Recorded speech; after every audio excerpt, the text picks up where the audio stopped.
Tonight is going to be on covenants. It's going to be a discussion, or at least I'm hoping for it to be a discussion. The idea behind this was, so this all came up, I don't know, let's say the beginning of when we decided as a conference committee to start doing these Zoom calls or these Zoom meetings. The idea was that we wanted to be able to look back at the information that we've already been given, in particular as it regards the religion of the fathers, and study that out in preparation for the upcoming conference. And so as things were going on, I had my name on the schedule for whatever reason, and I was praying about it a lot, and this is what kept coming up was covenants. And that's what was confirmed to me, is that we needed to talk about covenants. And the reality is if you have taken the time to go back and read through it and look at it, a lot of what was shared, and again, this was almost 7.5 years ago, a lot of what was shared is particularly relevant not only for us today, but for what is potentially coming, right? In weeks, a matter of weeks, possibly. Right. And so with that, I wanted to open it up to discussion, right? For those who have read the talk or the lecture, whatever you want to call it, and thought about it, what were your initial impressions then, let's say then versus now?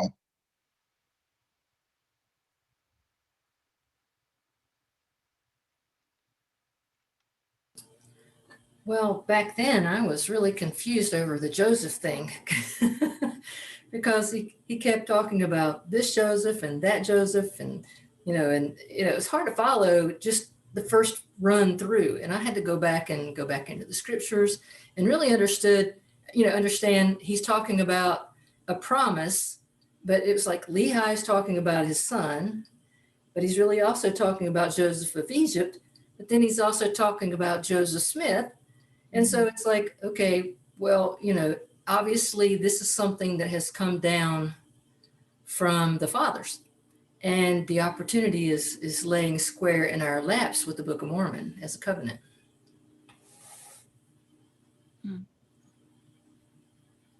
Anyone else?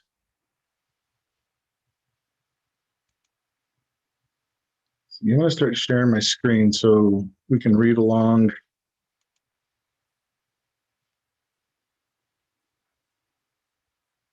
If everyone can see that. Yep.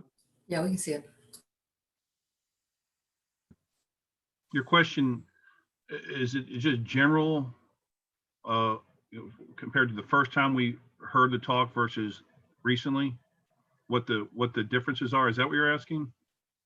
Right. I'm sure with a lot of these talks, you can go back through it 5, 6, 7, 8, 9, 10 times and still not get everything out of it.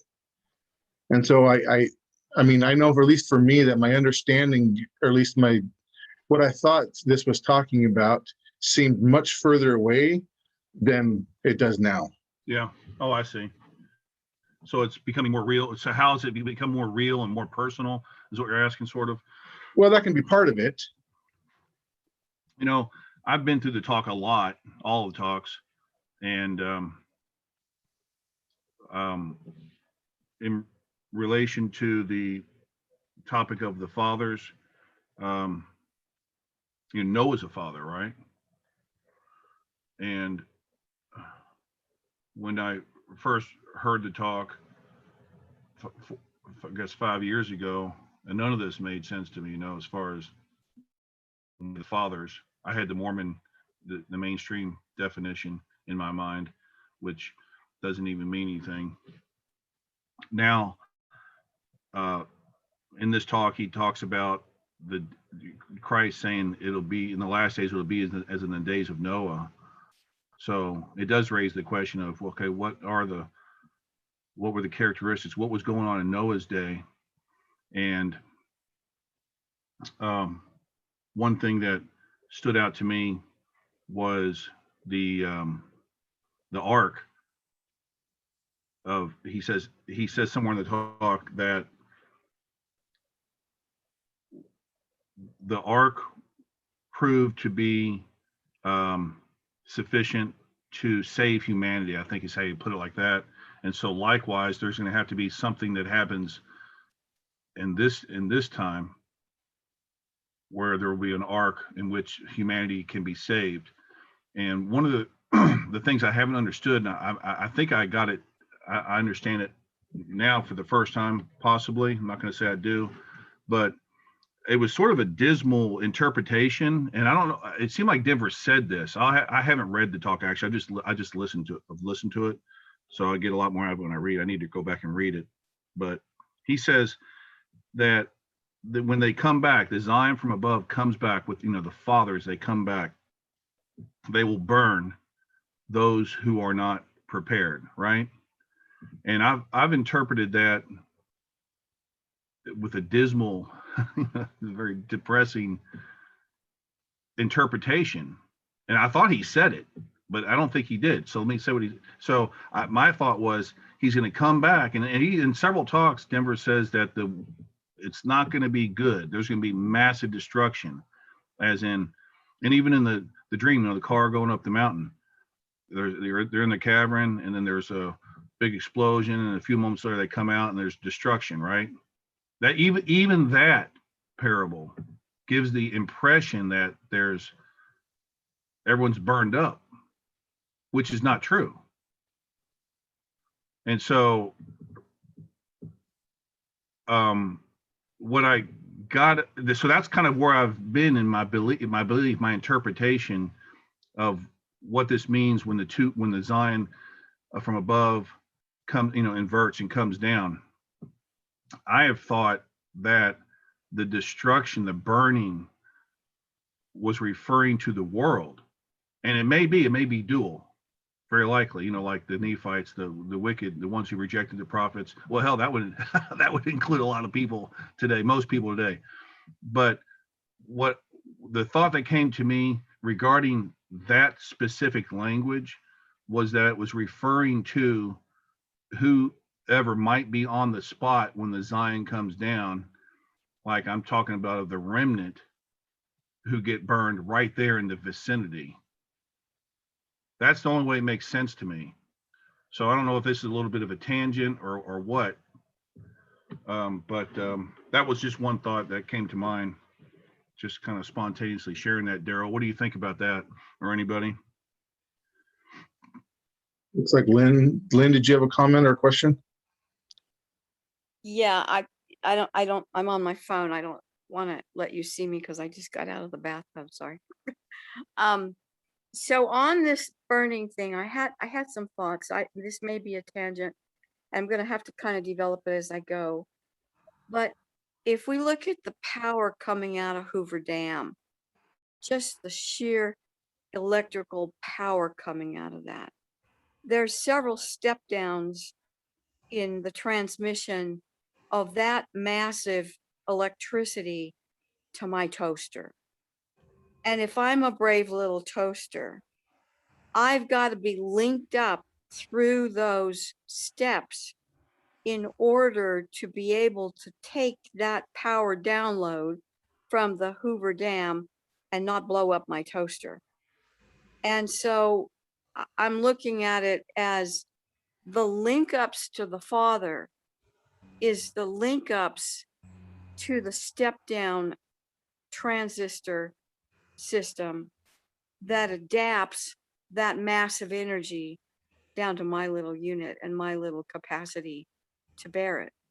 And it's that link up that protects me from the juice of the Hoover Dam. The Hoover Dam electricity is just going to do whatever it does.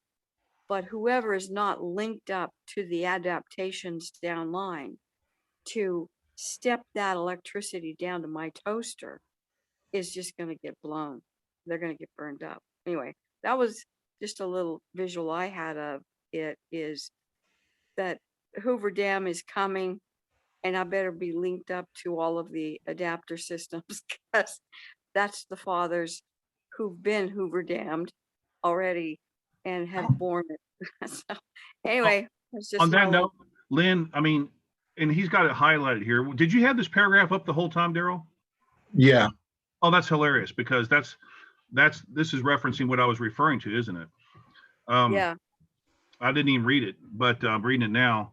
But it says it shall leave them neither root nor branch. And the whole, it's like in D&C, the old D&C 19, where he uses very words that are very descriptive and expressive on the, on the hearts of of men, right? Scary. And so perhaps the burning, and I thought of this before, but the burning is both metaphorical and literal, mainly metaphorical, and perhaps this is referring to the fathers who, like Lynn was saying, should have been linked to at that point in time. If you haven't been linked, is that like Judgment Day, perhaps? And then, even though the world at large may not be aware of what's going on with the two Zions meeting, perhaps the Judgment Day has occurred, and it's the clock has stopped ticking. Your time is up. I don't know. I'm just, because the whole thing about the sealing would come into play here with root or branch, meaning of children and the fathers. What do you think? Well, Yeah. I'll go to Jared first, and then I'll have David comment, if that's okay. So, one, if you allow me a little bit of leeway, probably a bit of a tangent, but something recently I had gone through. I do engineering, like science kind of stuff, and one of my, I guess, geeked out kind of things I go down the rabbit holes for is, in a way, science has kind of taken religion and kind of forced it into a small hole and said, you're not going to be able to say all this stuff. We're going to contradict you. And there's some interesting avenues that point to that there actually really could be mechanisms that we can now see evidence of in the universe, that there really can be just, I don't know what you'd call it, cataclysmic on a very massive, crazy scale that you'd really like not to imagine that kind of destruction would really be possible, but it looks like it really is. And some of what's going on, like you see, if you are aware of some of it, is that I'll try to give a very short version of the idea, but so the sun has like a 28-day cycle where it turns on its own, and it's a little different because it's plasma, so it's not like a solid mass. The center changes at a different rate than the tops and bottoms, but as it's rotating, it's giving off like a north and south pole, and we hit what they call a heliospheric current sheet every 2 weeks. And it goes out like a radius, like you see on some of the pictures of galaxies where they're kind of spiral spinning things. That kind of current sheet hits us roughly every 2 weeks. And we measure that and we say the phi angle flips, and it lets out this electromagnetic wave that you're hitting like the North Pole for a couple weeks, and then the South Pole for a couple weeks. And anyway, those things go. And the weird thing that we've never really looked at is if that kind of mechanism is happening on a galactic scale, like if the galaxy is sending out its own current sheet, because there's evidence that we're actually hitting it right now. And part of what we see, like the Earth, if you follow the North and South Pole, like right now, they've moved so much that a few years ago that they had to readjust the calibrations on like the FAA for airplanes and all that stuff, because the North Pole has moved so far off of where it used to be from physical north that they had to recalibrate everything to get it to go off. The South Pole right now is not even on Antarctica. It's gone off in the ocean. And those look like they're beginning to flip, and that you could literally have a mechanism due to the electromagnetic forces coming in from a galactic wave, basically, that could make the Earth flip at an instant thing. You probably heard of various things like this, but one of the things that they see could happen as a result of this is that there's tons of dust in the solar system, and the sun, you've heard of a supernova. And the supernovas, they used to think it just blew up a sun and nothing was left. But now they've seen that there's recurring novas on the same sun. And what you can get is that dust ends up collecting around a sun that makes the sun go dark for a period of time. But all the heat under that dust cloud just builds up, and then it explodes out. And you get what looks like, they call it a micronova, because it doesn't kill the sun. It just makes a whole big wave of fire shoot out from the sun throughout the solar system. So right there, you have a mechanism where you could cause the sun to go dark and blow out fire basically throughout the solar system. And anything that hits is going to have some serious impact. And you could be talking massive destruction. And anyway, to me, from a scientific level, whether that's exactly, it was an interesting rabbit hole to look at, that it's like there's actually even from a scientific point of view, a mechanism that you really could experience something cataclysmic where the sun really goes dark, and it creates a mechanism that you could actually have fire raining down and doing crazy stuff. So I just throw that out, that could be figurative, but there's actually a scary chance that really is a possibility. Thanks, Jared. David, did you still have a comment? I was just thinking about the leaving them cut off, neither root nor branch. Leads me to the vineyard, the allegory, and Jacob. That we need to be connected up to Christ through the doctrine of Christ, the one baptism, receive the Holy Ghost, and be able to endure the presence of the Lord. How that happens is individual and specific to that, individuals.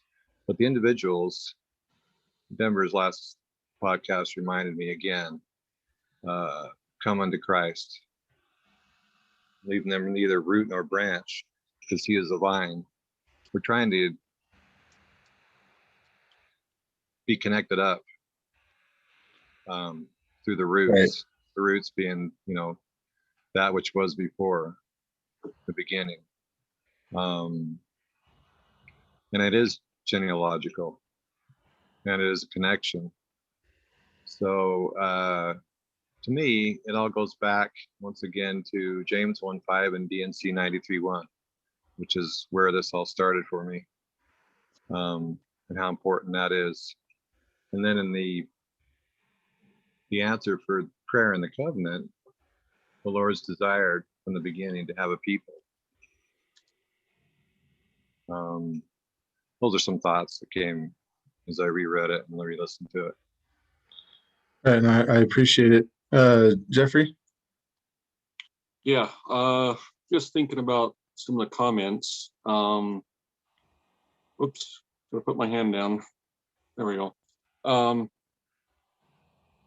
Way I understand it, and I could be wrong, is so there's a bunch of people who get prepared, who get sealed to the fathers, and I think that part of getting prepared for us is living the covenant that was given in 2017. And if we live that covenant as a group, then maybe we'll get that chance to be sealed to the fathers. And because there's a group sealed to the fathers, then when the city of Enoch returns, then the whole earth will not utterly be destroyed. It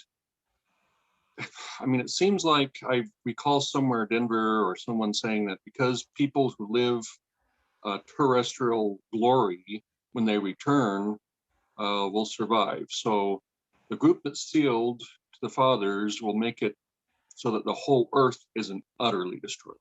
Whereas if there's no group, if there's nobody prepared and ready, then everybody here is messed up, is toast. But because there's a group here, then the people who are living a celestial law will be judged and killed. People living a terrestrial law will survive that return. That's the way I understand it, but I could be wrong.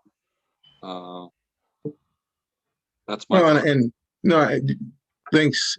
and I think there's something to that, right? And I think he brings up potentially part of that later on in the talk.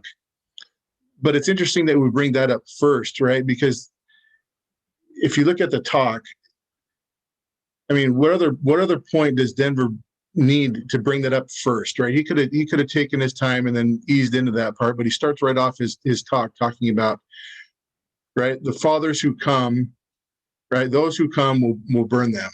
I mean, in my mind, what he's getting at the very beginning of the talk is, look, I mean, if we go back up, this part right here, right, there's some peril if we do not have our hearts turned to these fathers. I mean, from the get-go, he's trying to get our attention and tell us, look, there's going to be some issues. There's some trouble coming unless you guys, right, us, unless we can connect our hearts to the fathers. Right. So from the get-go, this is about you guys. This is about what you need to do. And throughout the talk, he kind of goes on more about that, right? You need to do this. You need to do that. And so I guess that's one of the interesting things is, like, 7 years ago, we read it, and again, part it seems so far away, and another part surely it's not talking about us. Yeah, we need to connect, but we're not specifically what these scriptures are talking about for the most part. But then you read through the talk, and it changes that. Right. So one of the things that it brings up in here, or that Denver brings up, is, again, he's talking about, at this point, he's sharing Lehi and Lehi's prophecy of retelling of Joseph's prophecy to his son Joseph. Right. Talking about that out of the fruit of his loins, meaning Joseph of Egypt, the Lord God would raise up a righteous branch unto the house of Israel. Right. Not the Messiah, but a branch which was to be broken off, nevertheless to be remembered in the covenants of the Lord. Well, who is that righteous branch, right, that would be raised up unto the house of Israel?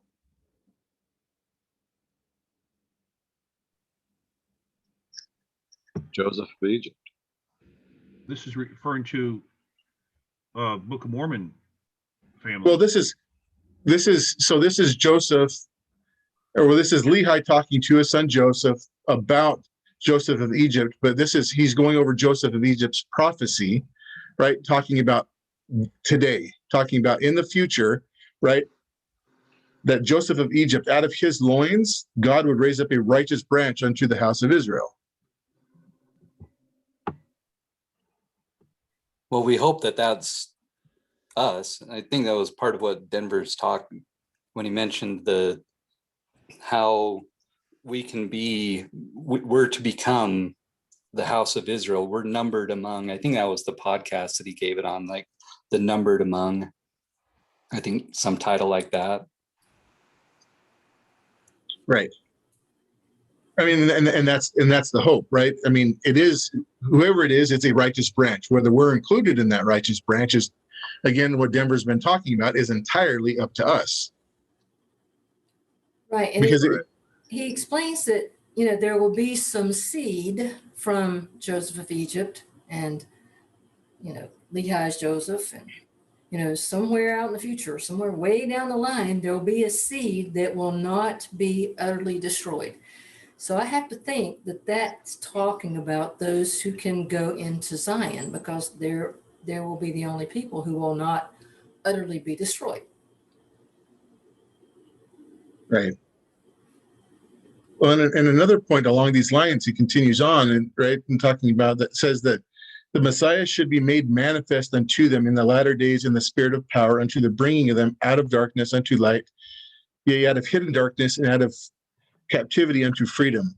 So one of the questions is, I mean, and Denver brings us up again in a couple pages later, but when it talks about that Christ would be made manifested unto them in the latter days, which latter days is he talking about? Is he talking about at Joseph's time, or is he talking about today, or is he talking about both?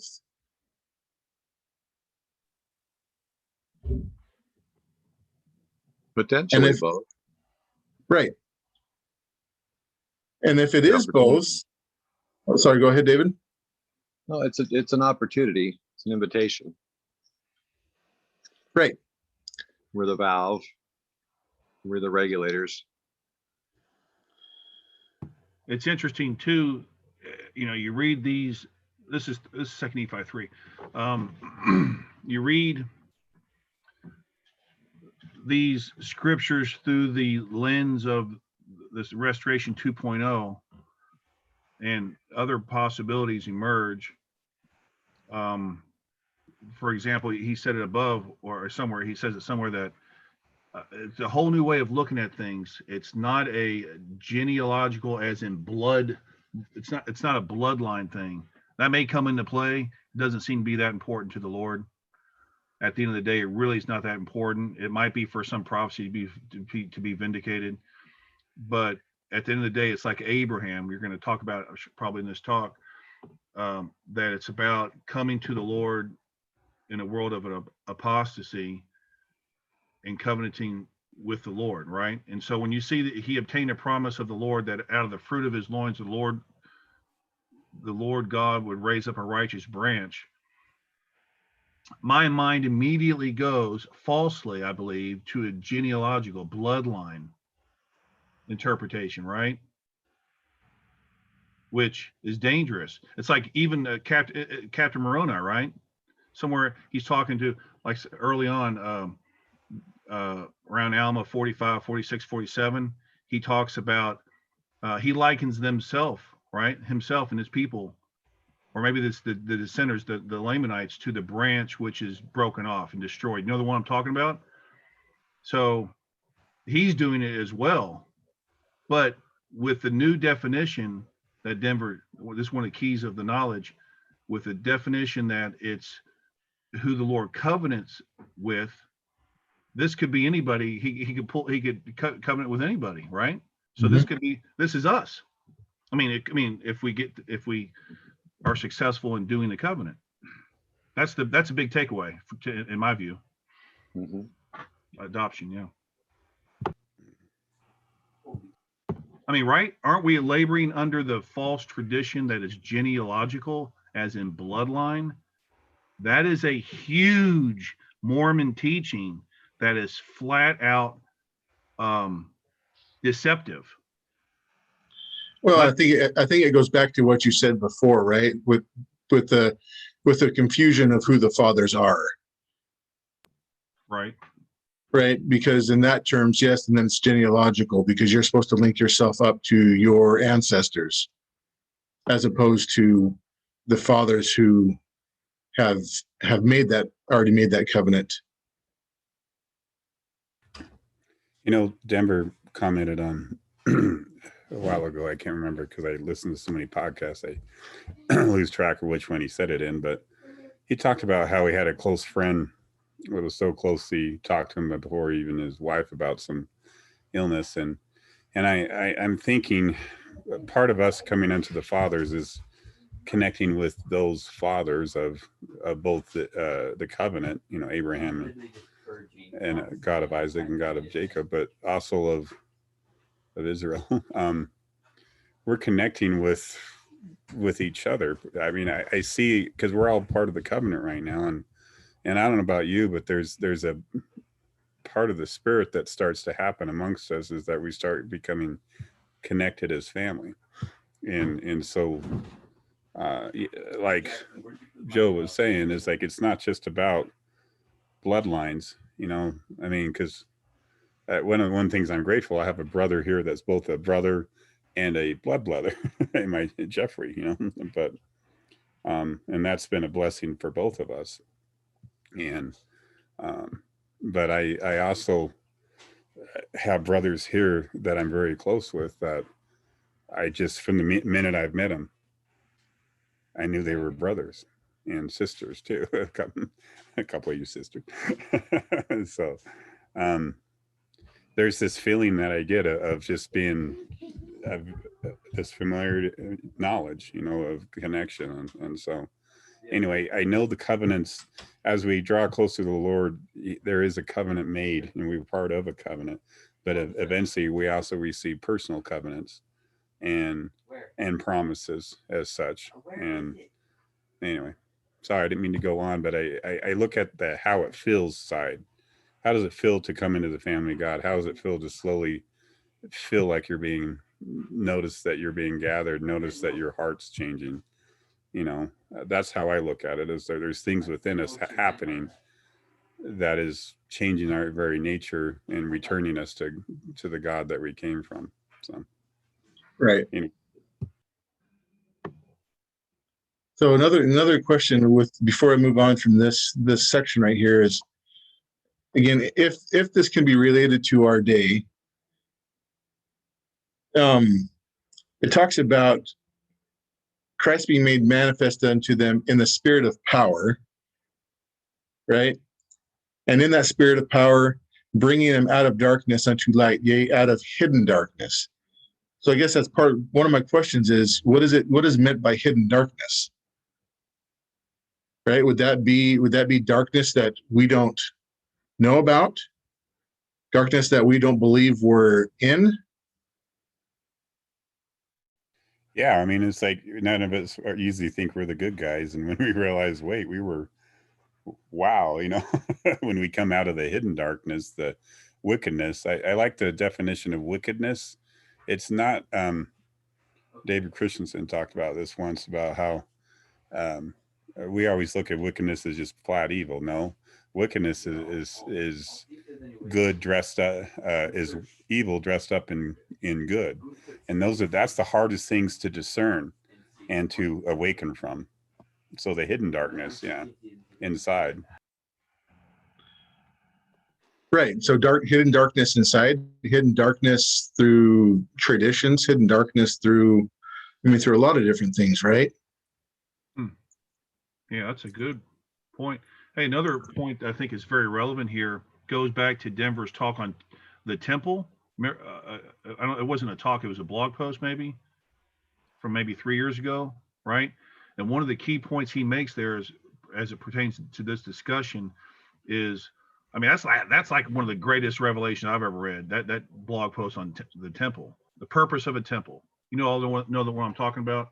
Yeah. So help me out with the quote here.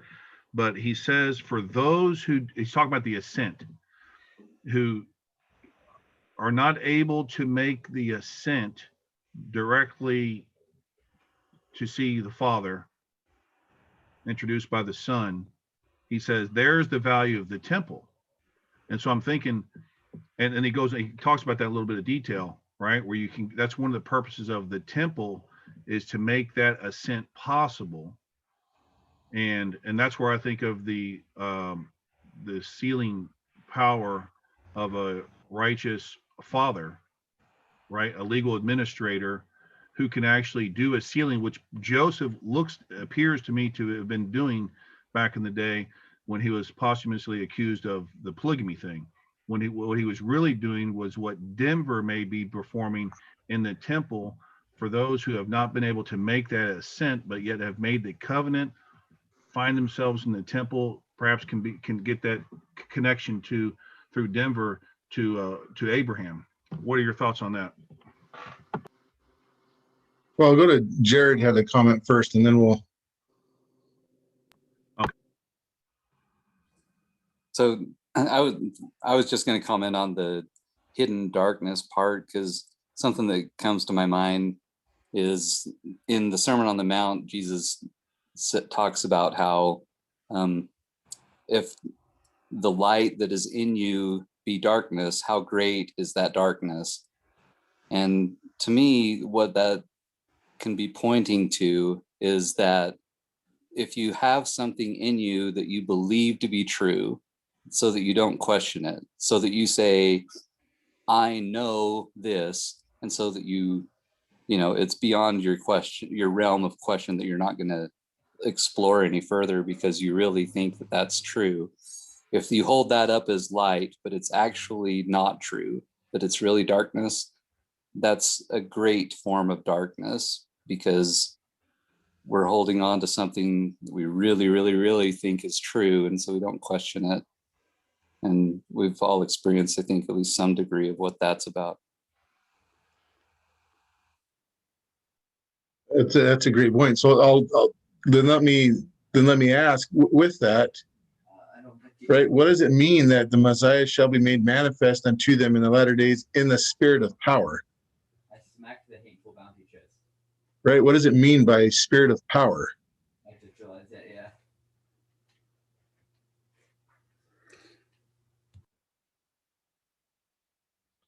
Smack the hate. I mean, I'm not 100% sure, but if we're looking at this, right, and it's this spirit of power that's bringing us out of hidden darkness, then that spirit of power, in my mind, must necessarily be knowledge. Yeah, I mean, to me, as like I look at what Denver's done as far as the works that he's done already with the mini books and talks. I mean, that's power. I mean, who does that? You know, who can speak like that, show up every time? I watched him this last youth talk.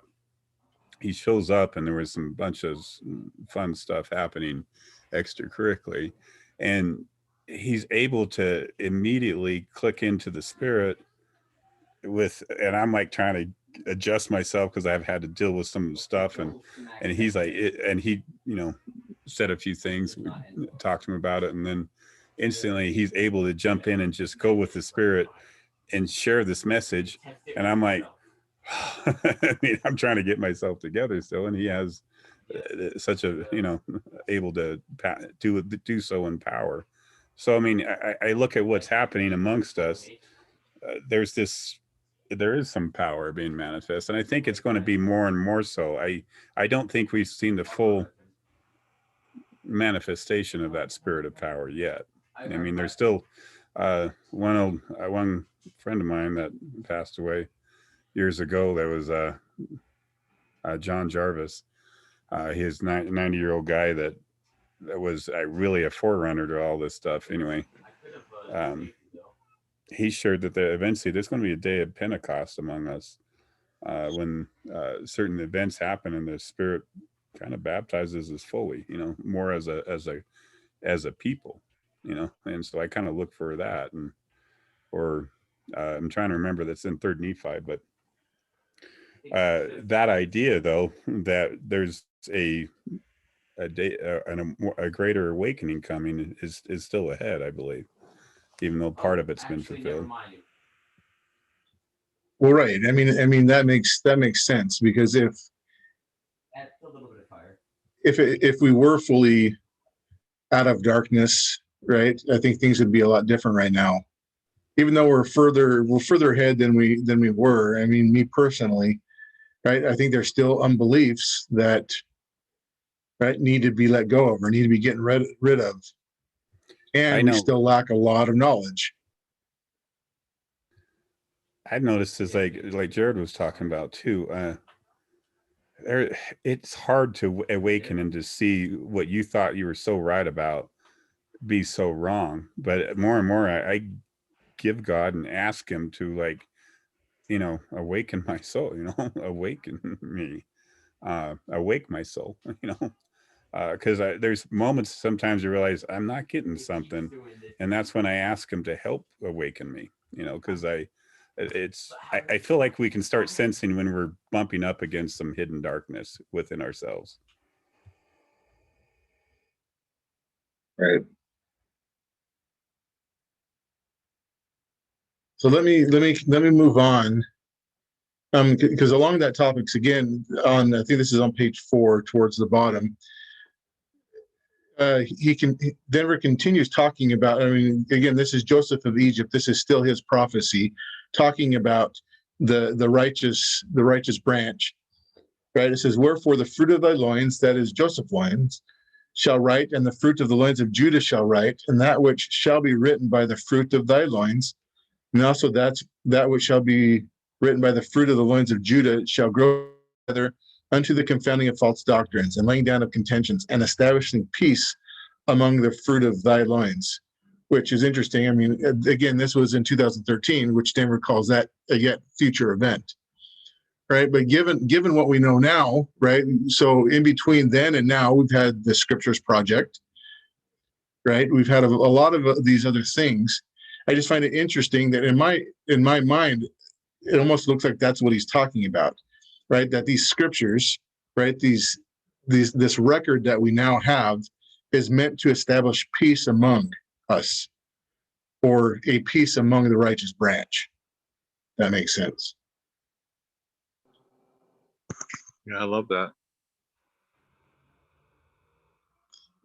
I mean, because if anything, what the scriptures do is they provide knowledge, and with further light and knowledge, we're able to obey the commandments even further, right? But I mean, if you look at how things are, even in the movement between 3-4 years ago and the way they are now, I mean, yeah, there's probably still issues, but it's a lot movement wide. It's a lot better than it was.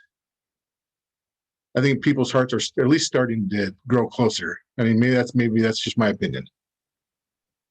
You know, I think there's Right. like this group here. There's a lot of some fruits that have been happening, and I was thinking, one of my desires is to grow in that knowledge, like you're saying, and to the confounding of false doctrines and laying down of where was that quote there? And like Rob was saying, the increasing light. As we grow in that principle, and it's the peace that comes from that. That's what I desire to. I mean, it was said, I can't remember, it was Nephi, that if you can grow to a point where even when you teach, that if you speak such truth, that even your enemies can't find fault with you, so to speak. So Right. That's fine. Anyone else have any other comments before I move on? Go ahead, Rob. I think that there's, when it comes to the allegory of the olive tree, he says that as the fruit grows, then you can prune.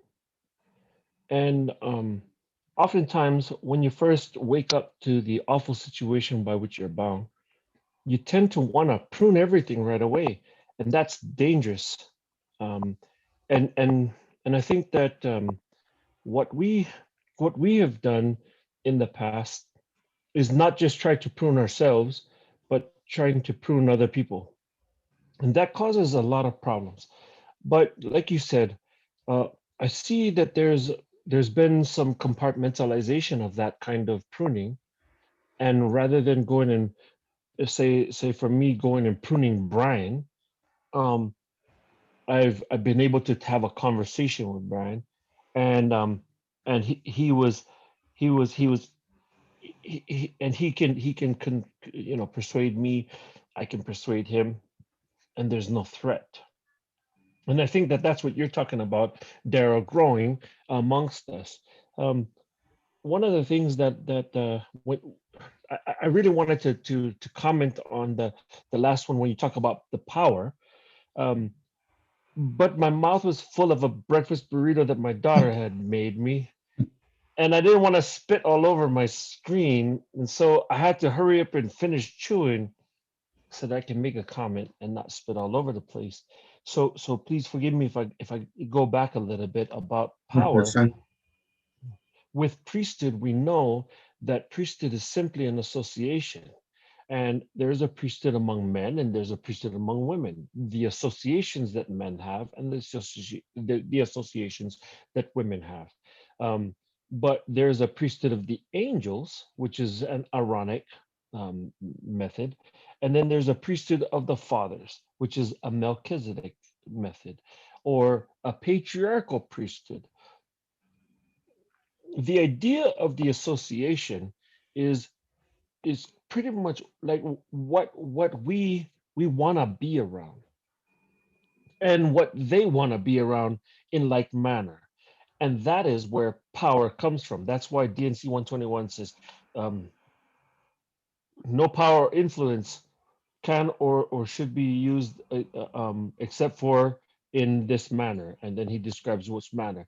But he also states it earlier when he says that the rights of the priesthood are inseparably connected with the powers of heaven, and the powers of heaven cannot be controlled, and nor can it be handled only upon principles of righteousness. And so when we behave like them, then they associate with us. When we don't behave like them, then amen to that priesthood. And you get the priesthood of those in whom you behave like. Where birds of a feather flock together, um, if we think that we're high and pompous and think that we're, holier than thou kind of thing, well, guess what? If you look around, the people that you associate with, they think the same way, or they have that kind of mentality. And so when we describe power, there's a connection with power in the priesthood, inseparably connected with the heavens, right? The rights of the priesthood being inseparably connected with the powers of heavens. And what he's talking about is this is how you would act if you wanted to be associated with that priesthood. And the power is the the collaborative effort of cooperation that they have between one another. So because they have similar spirits, they work on both sides of the veil, this side and that side of the veil. And that's how miracles occur. So essentially, if we wanted to increase in power, you remember that one talk where Elder Packer said, we're so quick to distribute the authority, but not quick enough to distribute power. Okay, Denver quotes that extensively, and essentially, when you get baptized, you're commissioned to receive the Holy Ghost. That is a responsibility on you. The oil that you receive, um, in the lamp, speaking of the 10 virgins parable, is that oil is the Spirit. And so as you receive the Holy Ghost, then you get more of the Spirit. You get more of the Spirit, you get more of the Holy Ghost. You do more, you act more. And each time you act according to the Spirit that you've been given, you're given more Spirit. And therefore, and then you pick up the concepts of DNC 46 when he talks about how the gifts of the Spirit come. Then you get the gifts of healing, to be healed, to heal others, the miracles, prophecies, the discerning of spirits, and you increase in these spiritual gifts. The more you increase in those spiritual gifts, the more you're like those people in heaven. And when you're like them in heaven, that is the power you have access to, because they and you are working in like manner to do the work that needs to be done into the fulfilling of the prophecies of the fathers who've received the covenant. So that's the power that you're accessing, because you and they are alike. And that's why you have such power, because they are those that are with them are less than those that are with us. And that's where you start to get the power happening, where things start to work on your benefit. The earth begins to yield her fruit. And so given the concept of power, there's a in the past where we have disagreed. The reason why we have fallen apart, and refused to come into close proximity without hurting one another, is because we're ignorant. And so I like what you said, Daryl, when you were saying we lack knowledge. Absolutely true. But before you can get knowledge, you must prepare room inside of you. And the only way to prepare room inside of you is to get the Spirit. The Spirit cleans it up. It casts out the junk, and that allows room. So you know that one scripture when he says, bring you the tithes into the storehouse and see if I'll not pour out a blessing upon you from the windows of heaven, such that there's not room enough for you to receive them. Well, you can see room enough to receive them as being so much blessings, but you can also see room enough to receive them as being, I don't have much room. So by doing the things that the Spirit commands you to do and obeying that and having an increase in spirit, that allows room enough so that you can receive more. Therefore, you are able, it's preparatory to receiving further light and knowledge. And in that case, then that further light and knowledge can be immediately applied and you can qualify for more. Sorry for the long comment, but there you go. Now I'm done eating.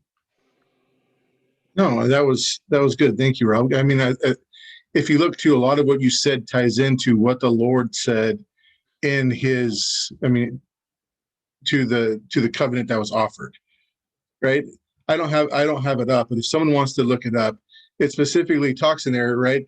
After the Lord goes through the questions, and we answer, and you answer yes, then it gives a list of qualifications, right? Those who do this, and those who do this, and those who do this are mine. And one of those is, again, has the baptism of fire, right? Has the Holy Ghost, right? So those things have to occur before technically you can be considered, right, as having the covenant. Yeah, I got it. Did you want me to share it? Sure. It's Oh, go ahead. oh, do you want me to just read it, or Okay. I can just read I it? have a few wood. All you who have turned from your wicked ways and repented of your evil doings, of lyings and deceivings, and all whoredoms and secret combinations, abominations, idolatries, murders, priestcrafts, envying, and strife, from all wickedness and abominations, and have come unto me and been baptized in my name, and have received a remission of your sins, and received the Holy Ghost, are now numbered with my people who are the house of Israel. I say to you, teach your children. He goes over, Right.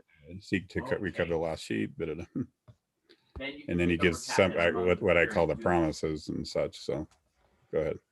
Right, but no, like, and like you read, part of that is, and who have received the Holy Ghost, All holy. right? Yeah. I mean, there's things that we have to have in order to qualify for it. I mean, simply saying yes, that we agree, isn't enough, and I think that's what Denver brings up in this lecture too, right? I think that's part of what he's trying to get at, and was trying to get at the time 7 years ago, was there's things coming in our generation, right, that you have to be prepared for. And in order to be prepared for it, you have to know more, right? And once you're given more knowledge, you have to obey it. You have to actually do it. Right. And so we have this lecture, and obviously 4 years later, right, the answer in the covenant, right? And we're given a covenant by the Lord, which is interesting because, again, it's talking here about the fathers and the promises made to the fathers. But if you go to the covenant itself, right, one of the first things that the Lord says is, right, that he is willing to deal with us because of the promises that he made to the fathers, not inherently because of how we are and who we are, right? Right, that he's willing to work with us because of the promises he made to the fathers, not in and of ourselves. Yeah, where are you quoting that? That's from the covenant. Oh. I don't have it up, but it's I mean, and I'm paraphrasing, but that's the wording that's used, right? Is that I will work with you, right, because of the promises I made to the fathers. That's classic. And Jared, you had a comment?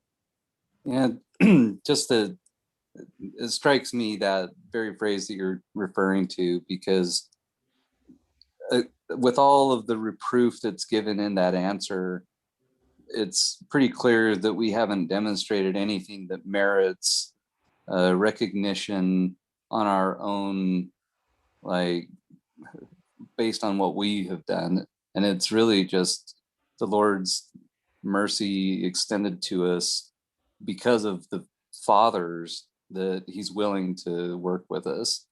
And it's not because we've even done anything, and we're worthy of reproof. And it's really just because of the fathers, and we're our heart should be turned to them with gratitude that we haven't already been cast off, because the Lord's been willing to work with us because of their covenant. And that's all that we have to rely on at this point. Right. Also, I mean, that's true, and that I'd like to see that quote if we could find it. The one you're referring to. I think Brian had it up. Oh, did he? But nevertheless, there is something that the people today and the remnant are doing, because they were taken, the condemnation was removed, right? He said that in one of his blog posts. I don't know if that's been discussed too much, but that's, I think, very significant, wouldn't you say? So it's not like, and I'm not, you don't want to overstate that, but there is some effort being done, which I think he's recognizing. Right. And it's not to say that there isn't any effort being done. And again, you have, even the covenant was given over 3 years ago, 3.5 years ago. Right. So, and there's been a lot of work and a lot of changing of hearts and a lot of different attitudes between then and now. At least I'll just speak for myself. Right. But again, at that time, the Lord is kind of telling us, right, that, yeah, you have an opportunity, kind of like what Denver's trying to tell us in this lecture, right? You have an opportunity here. This opportunity will come. It's yours. And he quotes this later on in this talk, right? But the idea he brings up is it's yours to lose. Right? Brian, did you have that specific part? You're muted. I have the section 158 pulled up. Is that what you want me to share? Yeah, if you can find that section. I can find it. I just don't have it in front of me. Okay, yeah, it's right on my screen. Should I share my screen or? Yeah, let me stop sharing mine and then you can share yours.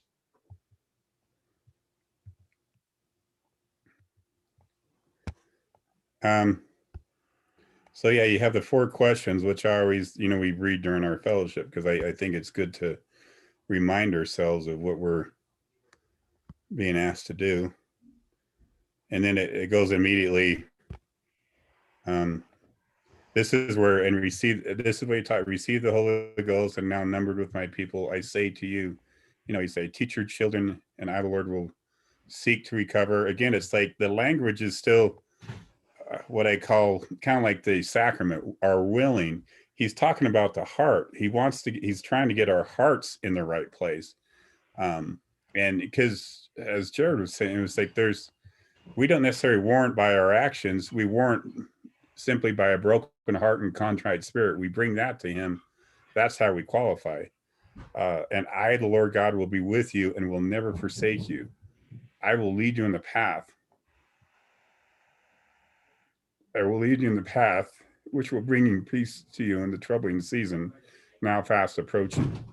How true was that? By the way, how true was that 3.5 years ago? I will raise you up. Look these are beautiful promises, and protect you, abide with you, gather you in due time. See, I like that wording, in due time. Each of us have a different gathering time too. If we're worried about whatever, he knows what's right for us. He will gather us in the right time for us. I know that. And this shall be a land of promise to you as your inheritance. The earth will yield its increase and you will flourish upon the mountains. And I will visit my house, which the remnant of my people shall build. Is that what you want me to read, Daryl?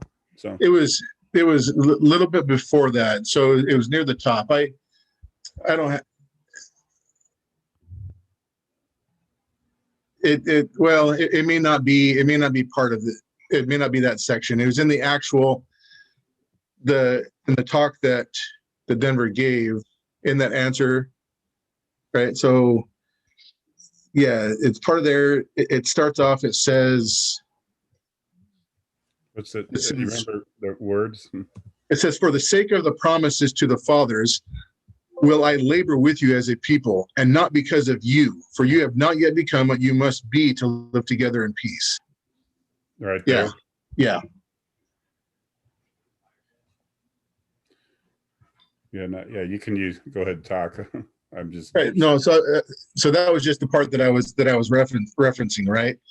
Is that, again, when this covenant was given, the Lord is basically telling us, I'm offering this covenant for the sake of the promises I made to your fathers, or these fathers, right? Not because of you, too. What's that? And not because of you. He doesn't. Right. He talks like a lawyer. He makes sure it's clear.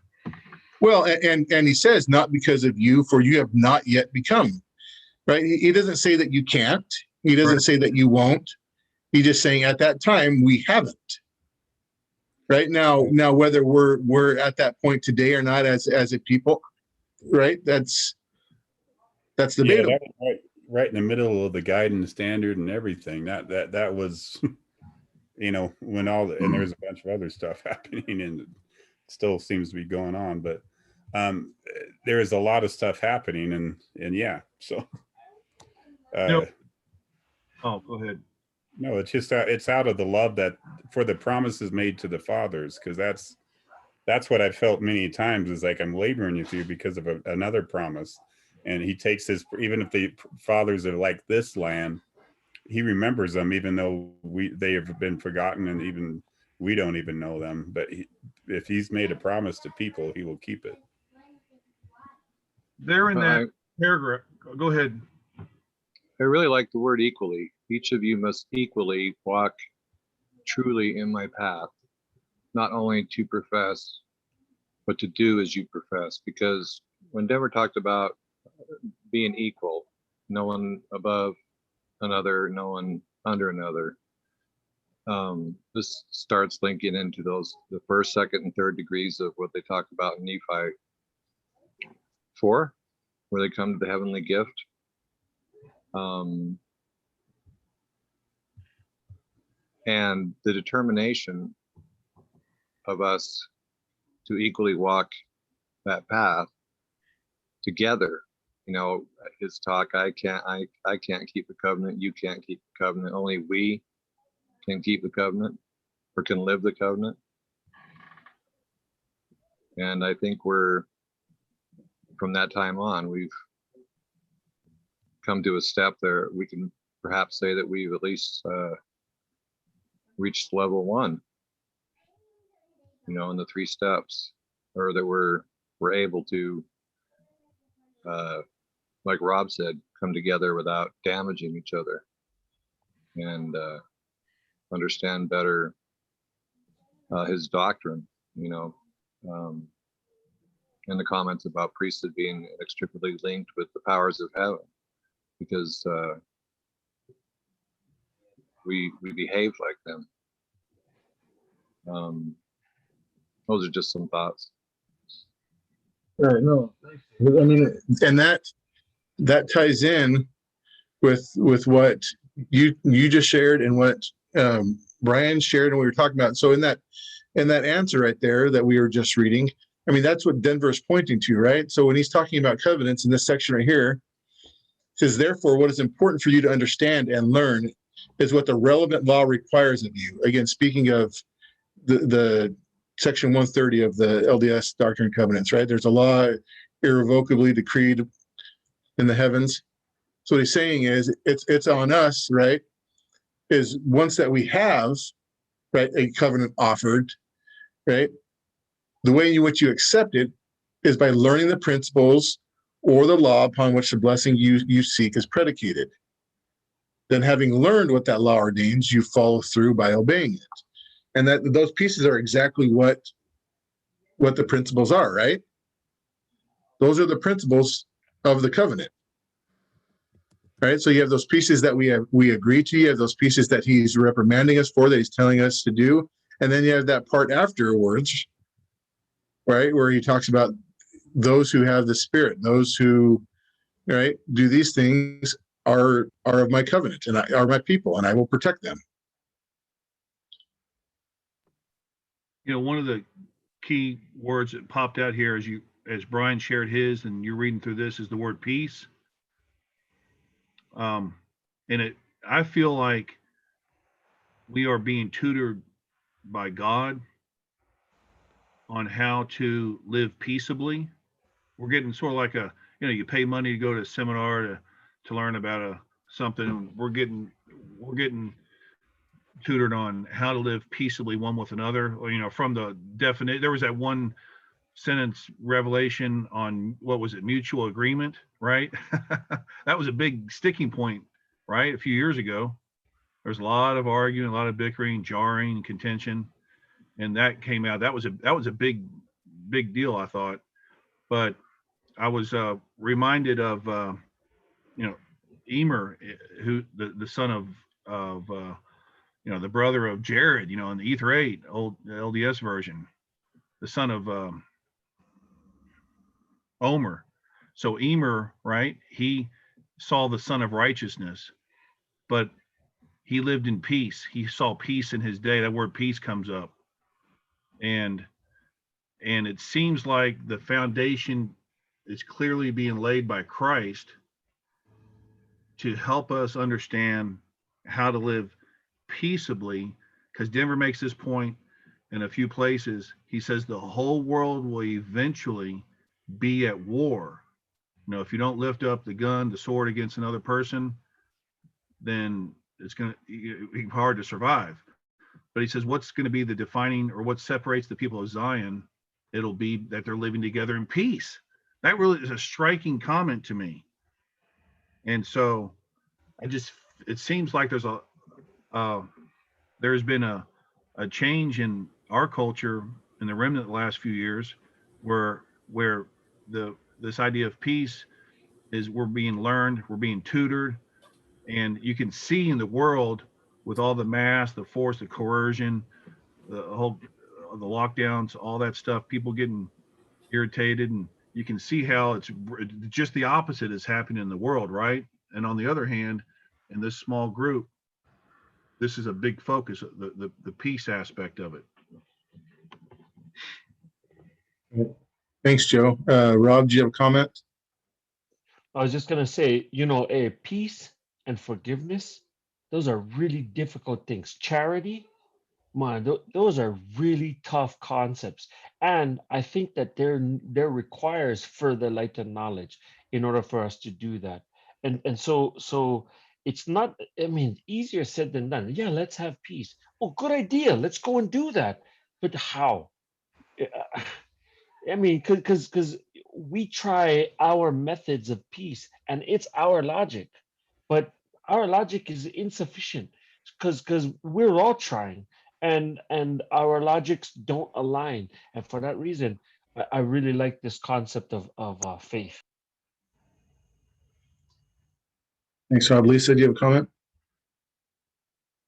Yeah, I was just thinking as we were talking and listening to everyone else's comments, ultimately we have to be like Christ to bear his presence, because he will know him, we will know him, he will know us because we are like him.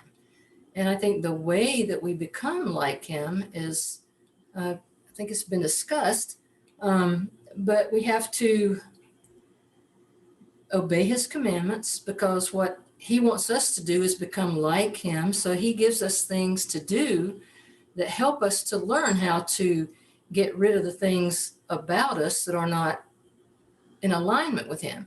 So as we go through those commandments and, mess up quite a bit because we have to wake up to our awful situation. Oh yeah, I'm not so good. I'm a worthless mortal is the way I used to, and sometimes still do, refer to myself as a worthless mortal, because mortals are pretty worthless unless they're animated by Christ.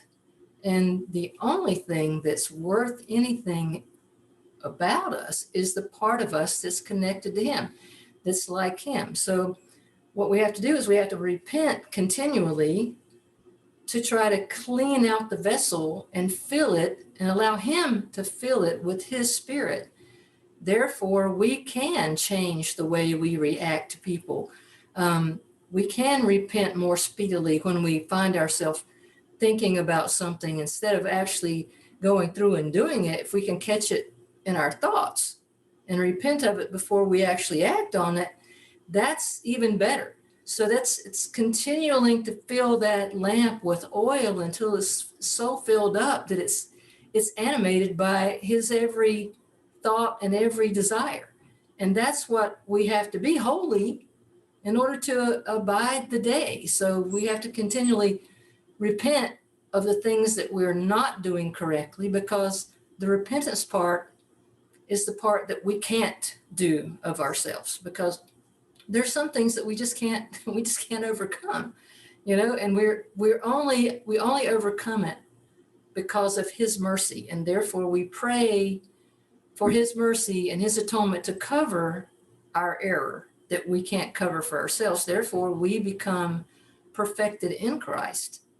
Therefore, we can be holy and have the Holy Ghost within us and be connected with him so that we can abide the day and live a higher law, that we can stay here as the world goes into another level of glory, then we can go into another level of glory. But repentance and him continually working with us and us continually trying to obey his commandments, and where we fail, we repent. That's the process. That's the only way. Right. And to your point, Lisa, and part of what Rob asked, right, is how do we do this? I mean, individually, it is repentance. The interesting thing is that's what Denver, like in this section that I have underlined, that's what he's talking about, right? That Abraham talked about specifically repentance being related to knowledge, right? And it says that I talked about repentance being related to knowledge, and that it is our ignorance that damns us most of all. Abraham perceived the same thing. Abraham believed redemption and possessing great knowledge went hand in hand. And then this little part under here, right?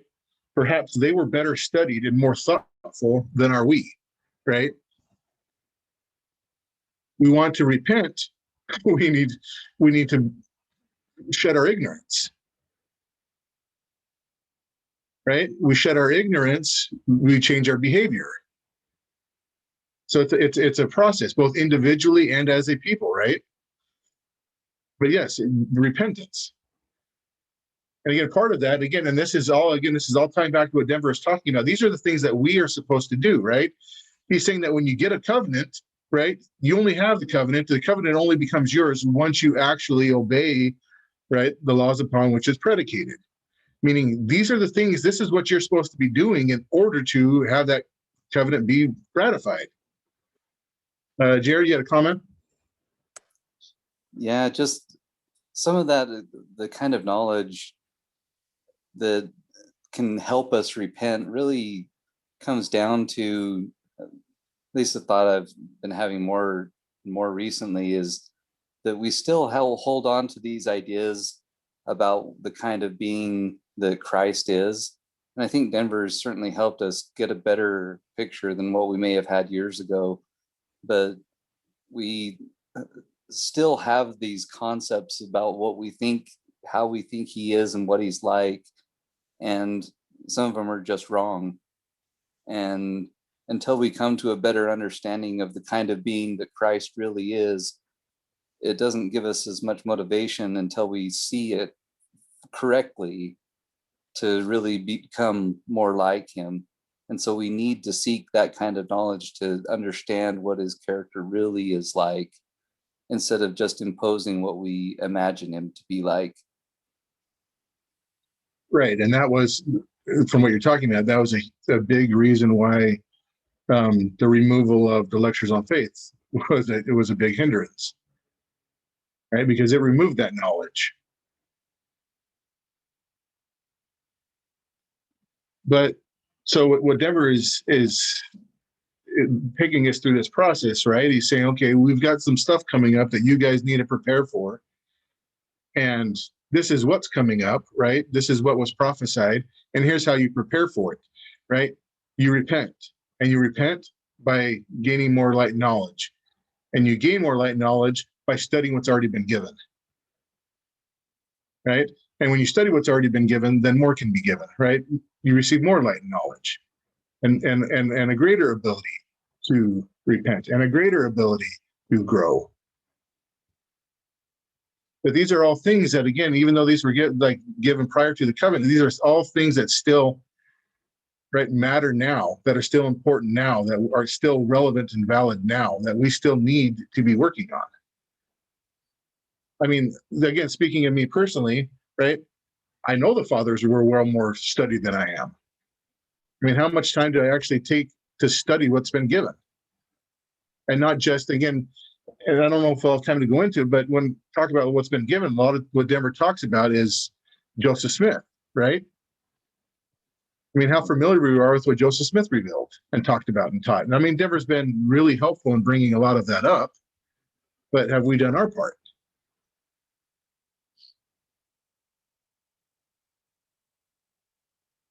right? Any other comments before I move on? Because one of the things I wanted to bring up. Oh, go ahead, Rob. I just think you're right on, bro. Okay. You're right on the money. Well, this isn't me. This is Denver. And the thing is, I mean, so what I was going to say is that with like this section right here, right? He's saying we need to know more. And then he goes on, what's interesting is then he goes on to talk about what we don't know yet and what we're still going to need to know. And part of that record that he's giving us, or that he's telling us that we're going to need to understand, that we're going to need to learn, right? That came directly right from the fathers, right? As they were made known unto the fathers, is the creation and the planets and the stars, right? How they work. Right? These are all things that we have to know. Right? Because again, if the religion of the fathers is returning, that was part of the religion. That was part of their understanding. And so in order for it to return, it has to be here, right? It has to be with us. We have to understand it. But like it says right here, the knowledge included the beginning of creation, and therefore he knew about the planets, knew about the stars, in the form in which that knowledge was made known unto the fathers.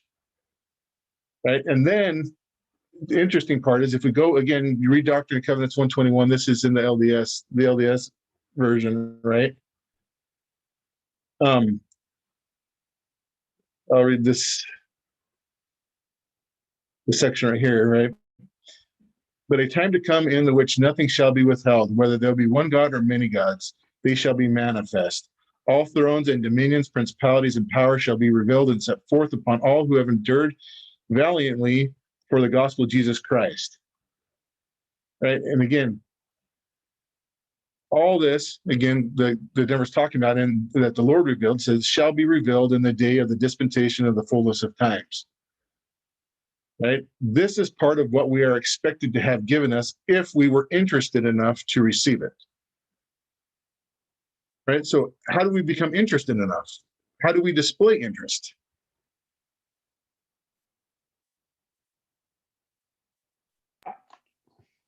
Go ahead, Rob. So recently I read chapter 11 from Second Comforter, and it talks about the crab. And I didn't know, I mean, when I first read this, okay, I'm not one for vocabulary, okay? So there's a difference between a palindrome and a crab cannon. And he differentiates between the two. And in order for you to have the crab cannon is the accurate one of what your DNA is like. And our DNA is similar to that of a crab, by the way. But the difference between it is all you have to do is have this side mirror reflect that side with the same common middle. Okay, that's a palindrome. But a crab cannon is actually something that comes down to this point and then goes exactly back up again. Or in other words, the condescension of Christ is a crab cannon.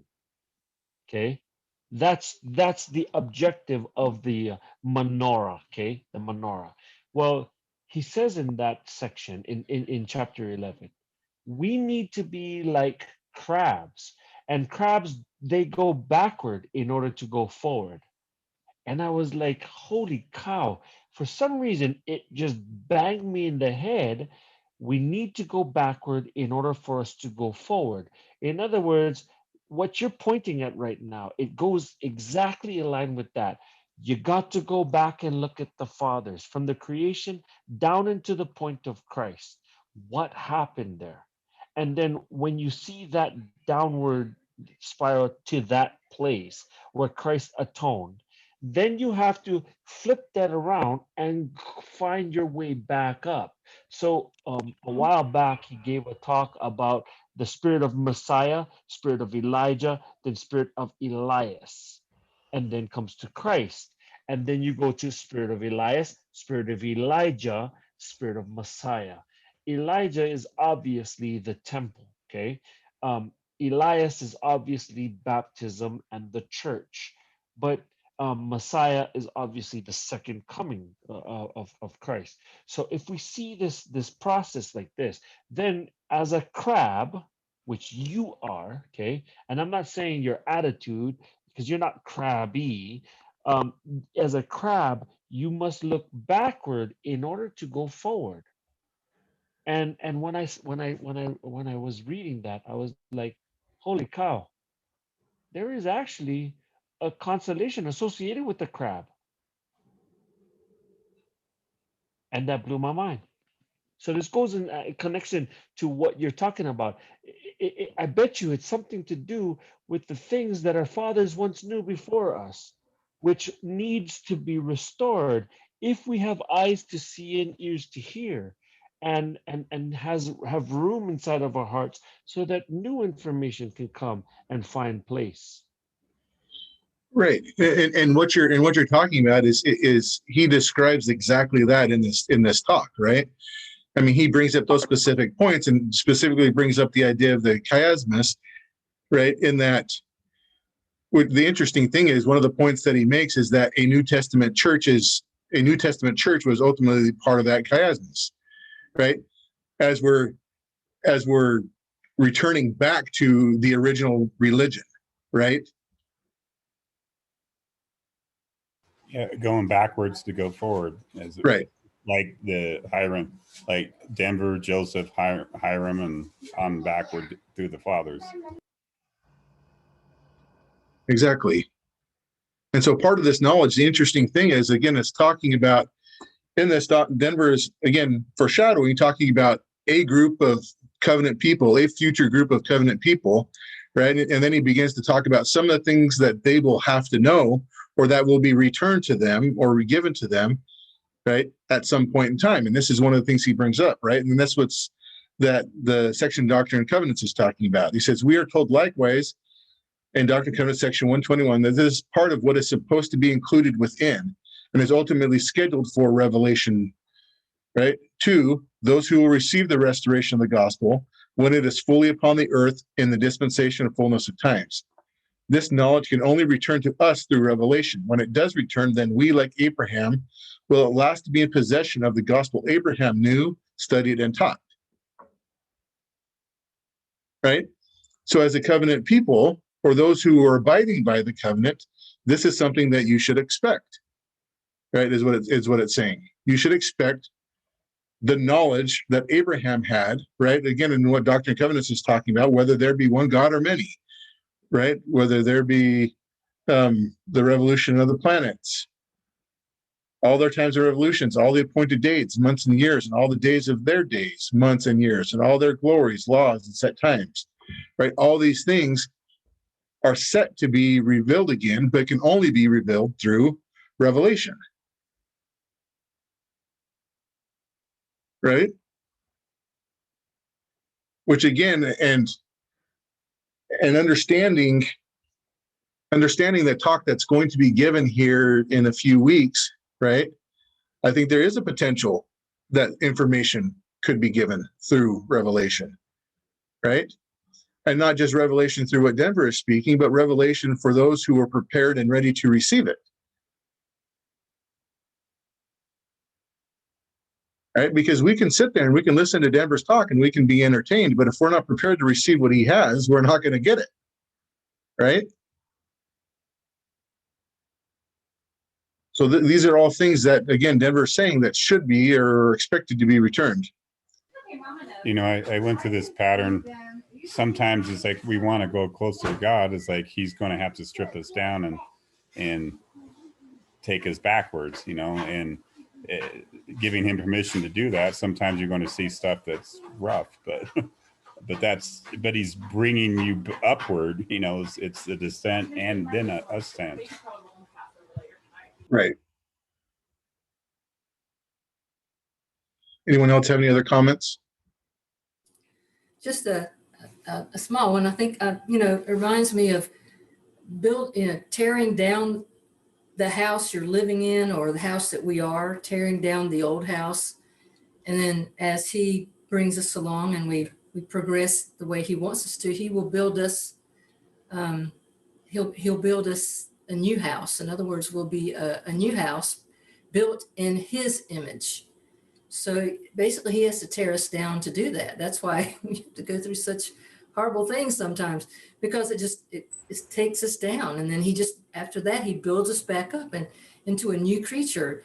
And it just, something else someone said kind of made me think of the fact that I had been inspired to read Third Nephi, because, as Denver's been concentrating on the youth, it reminds me of when Christ came to the Nephites and he had to concentrate on the youth, because he told the adults to go home and prepare, because they couldn't receive the things that he was about to teach them from the Father. So it kind of reminds me of what we're doing now. Is we're trying. I mean, I'm sure we're doing a poor job of it, but as good as we can, right? Trying to prepare to receive more knowledge. And I pray that our hearts will be prepared once we get to the conference, or if we listen to it online, or however it is we are able to receive that we will, the information coming from the talk won't be, hey, you're not prepared, so I can't tell it to you. I got to go talk to the kids again, right? I really hope and pray that, we will be able to receive that knowledge. And Third Nephi is a really good primer, I think, to get us prepared, since they were prepared and Christ instructed them on how to get prepared. It might be a good lesson for us to go back and read a little bit of Helaman and Third Nephi again. I did it. It does really help out.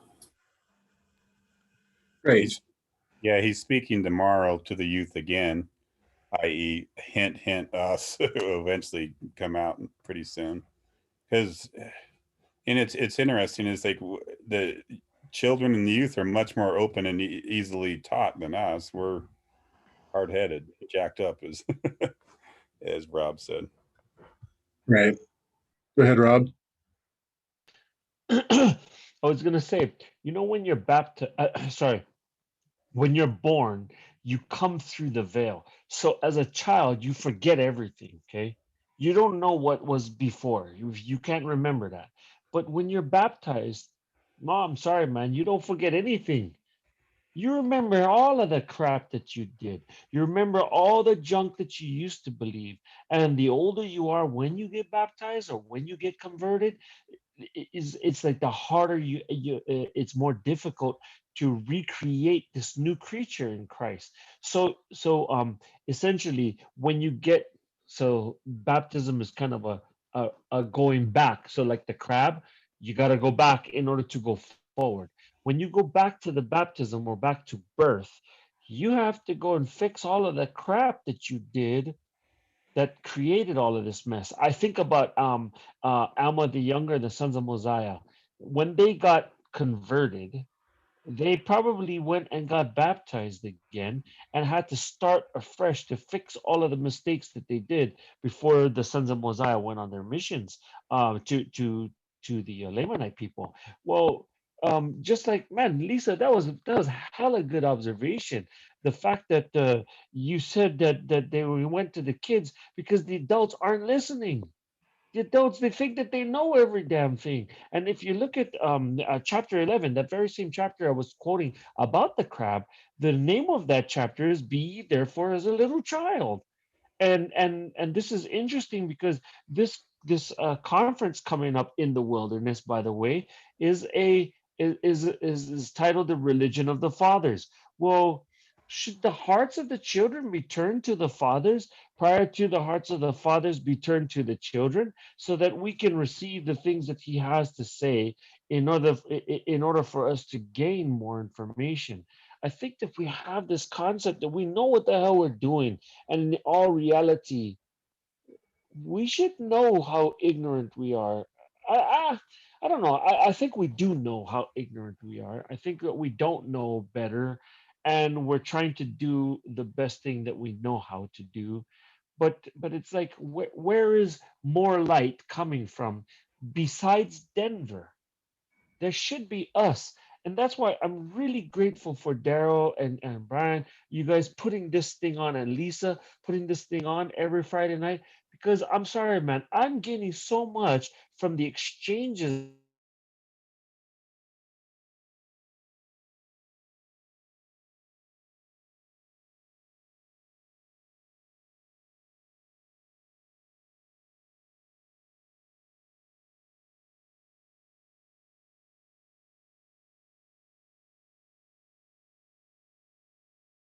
I better go through and repent and make sure I'm ready to receive something that he's offering to give us. Thank you for. Right. And part of what you're saying, Rob, is I think, right, what's that saying? The spirit is willing, but the flesh is weak. I think we really do, right, want to know and want to repent and want to understand the difference.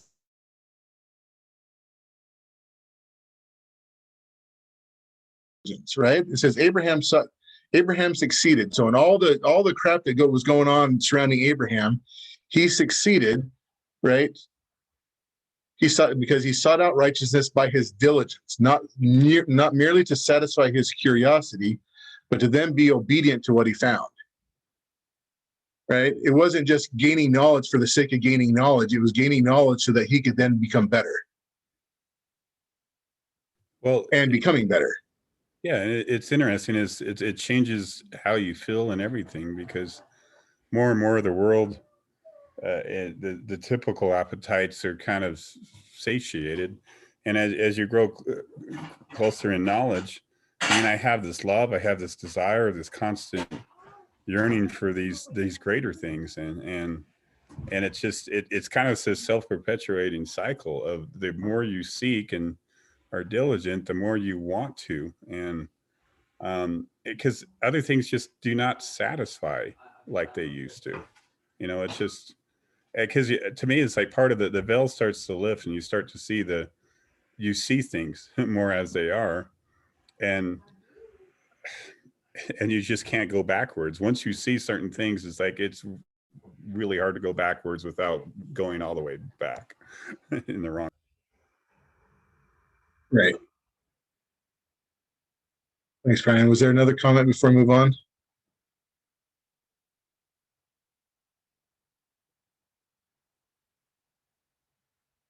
Okay, so Denver, sorry, I'm trying to push through this, but one of the, again, talking to the future covenant people, right? He says the covenant which we are to inherit will come as a consequence of them, meaning the fathers, right? Kind of like what basically the Lord said in the answer, right? That this covenant has come about because of them, not because of you, right? Consequence of them, what they got secured for us, our promises which the Lord intends to honor in the last days. Therefore, when we are the beneficiaries of those covenants, we are going like Abraham to have restored to us knowledge of the beginning of creation, the planets, the stars, as they were made known unto the fathers. Right. So again, going back to what we're talking about, if we are a recipient of those covenants, then there's certain knowledge that has to be restored. And in order to receive that knowledge, we have to be prepared. And be appreciative of it. There's a place in the Doctrine and Covenants where it says, what benefit does it to give a gift to someone who doesn't receive it, right? Right.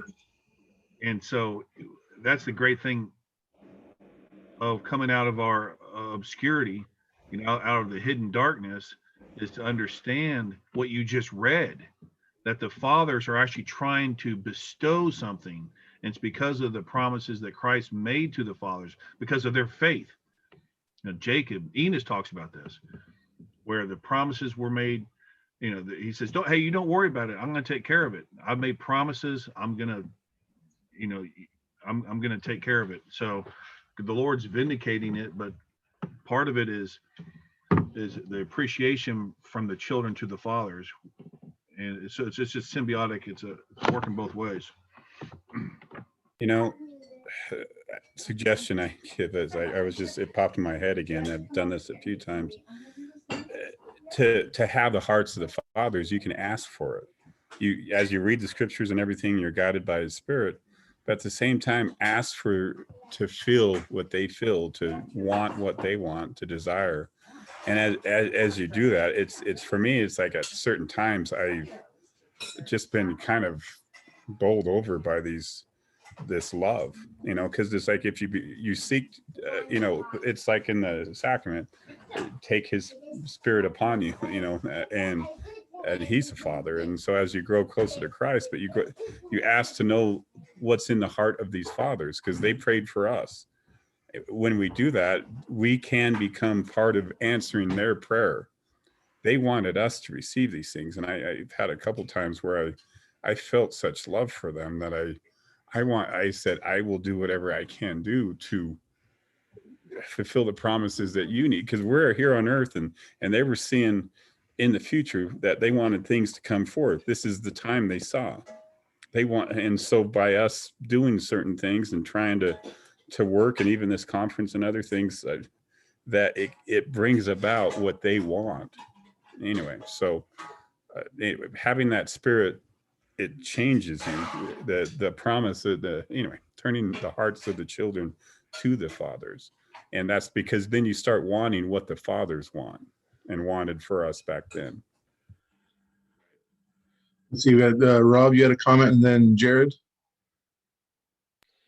Yeah, I was just gonna say, Jared put in the comment there section about children being willing. Like we read about in that chapter 11, Second Comforter, he talks about how children are willing to listen, to believe in Santa Claus, Easter Bunny, fairy tales, pixie dust, and Peter Pan, and he states, which one do you think would believe in Jesus Christ's miracles more, the child or the adult? And it I mean, that's a legitimate question there. So going back to the concept of the fathers, I was talking with my brother earlier today, and we are talking about how things happen, because I wrote a blog to my family. I read a blog to my family in order to try and stir conversation, and it stirs conversation, all right. Not in a good way though. Boy, it's horrible. My mother just, I mean, she just harangues me and things, and it doesn't work. But for some reason, I couldn't I couldn't understand this. For some reason, my brother, he's like, hey, yeah, I really love this stuff, and I think this is great, and things like that. And I can't imagine what I did to deserve his response compared to what I did with my mom. I don't know. And I come to the realization, what I did with him was I didn't do anything. I stopped trying to do it. I stopped trying to push something forward. Whereas with my mom, I keep pushing things forward as though I was somehow gonna figure this conundrum out. I'm gonna write the right blog, and then she's gonna say, "Oh, son, you're the best ever! I can't believe it! You're the reason why I am so proud to be a mother, because of you." And I'm like, that's the stupidest thing. So I come to realize, as I was talking to my brother today, I come to realize, the only thing I did was just listen to him, to the voice of the Lord, and I didn't do it anymore. I didn't do any less. And it wasn't because of me that I did this thing. It was because our ancestors were the one who qualified for these promises to come forward in our day.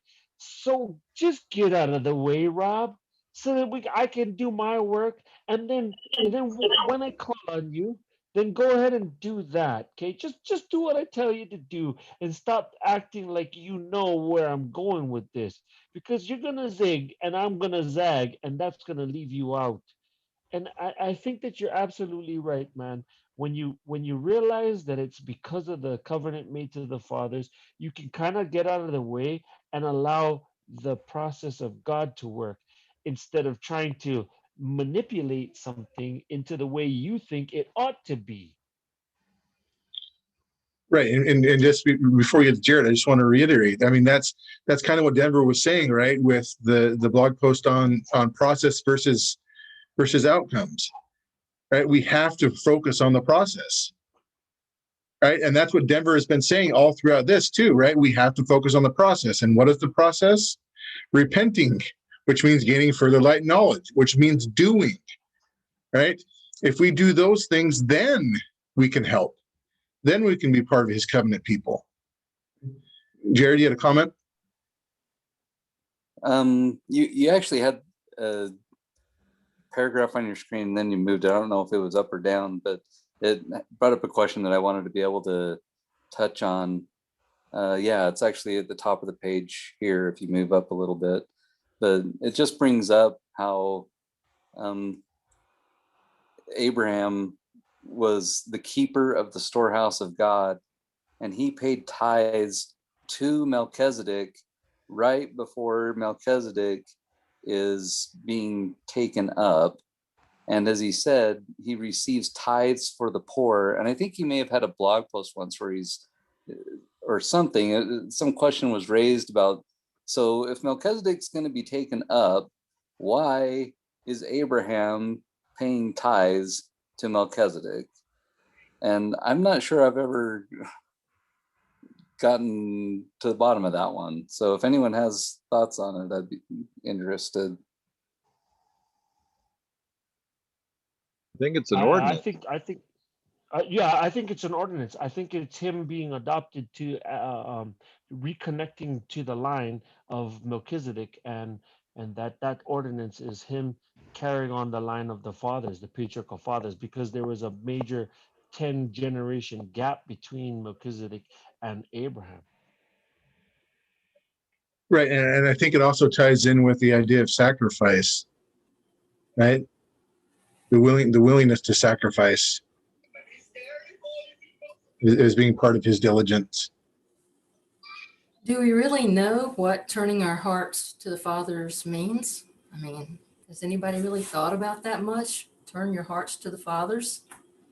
Just putting it out there.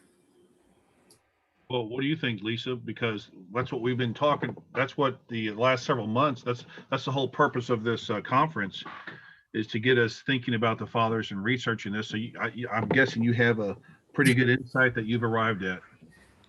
Thanks, Joe. I appreciate that confidence. Well, for me, and I'll just tell you my experience, because, I mean, it just seems like it's an effect that takes place when you receive that connection and you repent and you're filled with the Holy Spirit. There's a love in your heart, and I guess it's the pure love of Christ, maybe charity. But then it starts to be directed to the source. It's not like it's directed to my mother, my brother, my cousin, anybody really that's here. It's more like it's directed to God, to Heavenly Father, to Jesus Christ. It's a love where I'm turning my heart to him because I love him, because he's done so much for me in bringing me along this path. I mean, it's been hard, no doubt about it. But the difference in me between Lisa A and Lisa Z, or maybe, I don't know, maybe K, is really really great for me. I mean, it's helped me in my life. It's helped me with the relationship with my kids. So I'm really directing my love to God right now, and I feel his love for me so clearly, and he feels my love for him so clearly. So it's like it's going, for me, it's going more like it's going straight to God, in my appreciation and my love and my relationship with him means everything to me right now. It means more than anything else in my life. So I don't know. I might say that that's what it potentially could mean, but I don't know. I mean, maybe someone else has a better answer than that.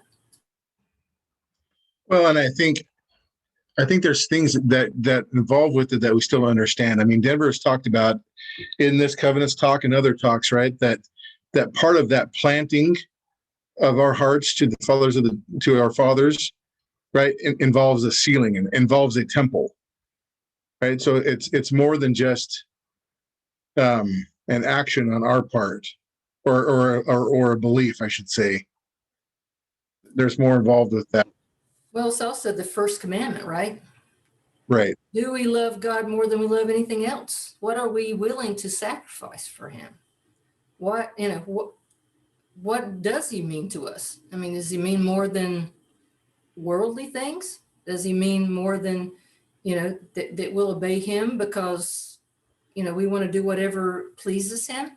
But it is about, a binding, a sealing that'll take place. But I think the turning our hearts to the Father with love has to come before that, or the, sealing will be not very easy for us to get. Right. You know, And I'm not 100% sure about Jared's question. I would say this to Jared's point about tithing to Melchizedek is, obviously Melchizedek had a Zion-like people, right? One heart and one mind with no poor among them. But what does the poor mean, right? When they went up, when Melchizedek and their people were lifted up or were taken away, did they no longer need food? Did they no longer, right? I would assume that they still needed the goats, they still needed the possessions, or at least the people did. But Rob, you had a comment? Yeah, I was just gonna say, man, the way we think of tithing is in those terms. I mean, when I read chapter 10 of the Second Comforter, the way he describes, chapter 9 on sacrifice, or in other words, how faith is, which directly relates to what we're talking about today. Faith is developed by way of sacrifices. And so when Lisa said Lisa A is different from Lisa Z, well, um, sacrifice is what travels you down from between B and Y, I guess you could say, all the in between.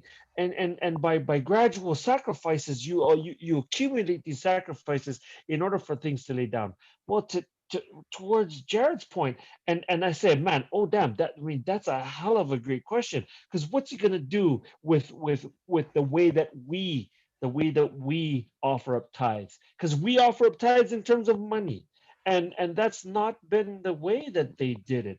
So he could collect sacrifices, or in other words, oil in the vessel. That's what the sacrifices produce. So you offer up a sacrifice in exchange for further light and knowledge. And that further light and knowledge is symbolically representative of the oil in the lamp. So when you talk about the 10 virgins, the wise virgins had oil in their lamps.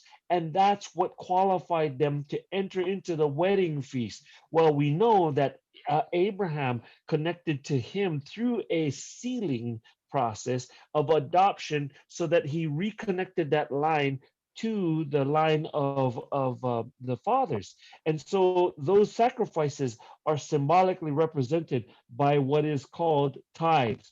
But our misnomer of tithes is to see tithes as money or chickens or some kind of 10% of your excess.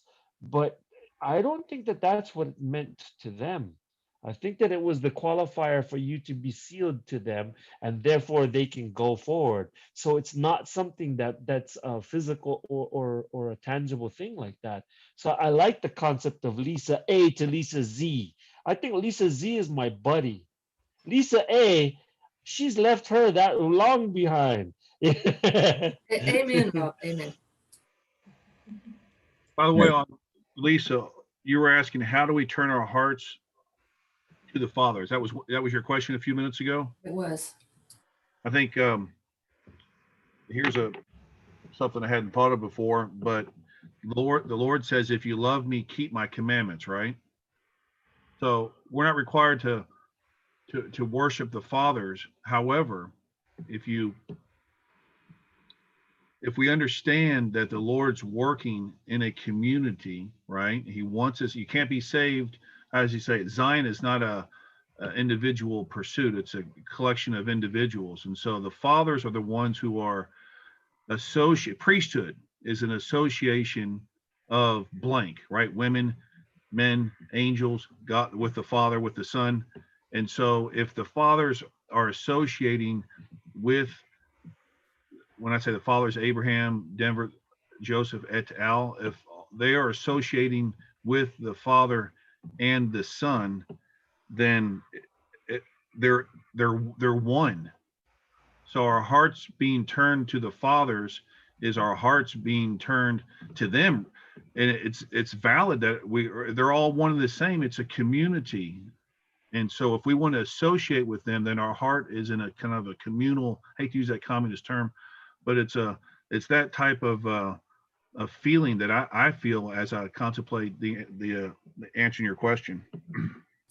Yeah, it always struck me about, when Melchizedek or Enoch's Zion return, that, and the phrase is that we will fall upon each other's necks and kiss each other. And I think, does that mean we're going to be kissing them on the neck? I don't know. just my crazy mind, the way I think, right? Why would it say we would fall upon each other's necks and kiss each other? So I'm thinking, how close would we have to know them to kiss them on the neck? I mean, we must love them before that, right? Because we have someone who has the same heart and same mind as we do when we meet them, hopefully. The angels have been crying night and day to go down and to destroy, right? The parable says, but wait till they grow stronger. So and once the good and the evil are both, actually the good is strong enough, right? Then the harvest will take place. And so the fathers I look at them as sort of like with one heart.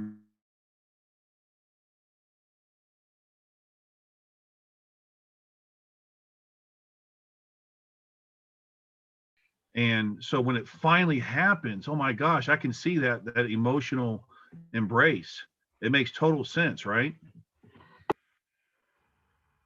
Exactly.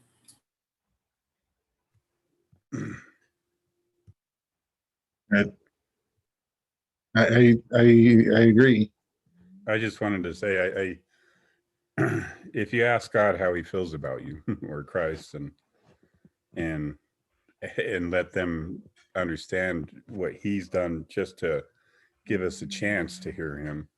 I mean, the anxiety or the desire they have for us is so much greater. It's like, it's embarrassing to realize, I used to just think God was not accessible. And I realized they're constantly ready and willing to approach us. It's just that we are the ones that limit them.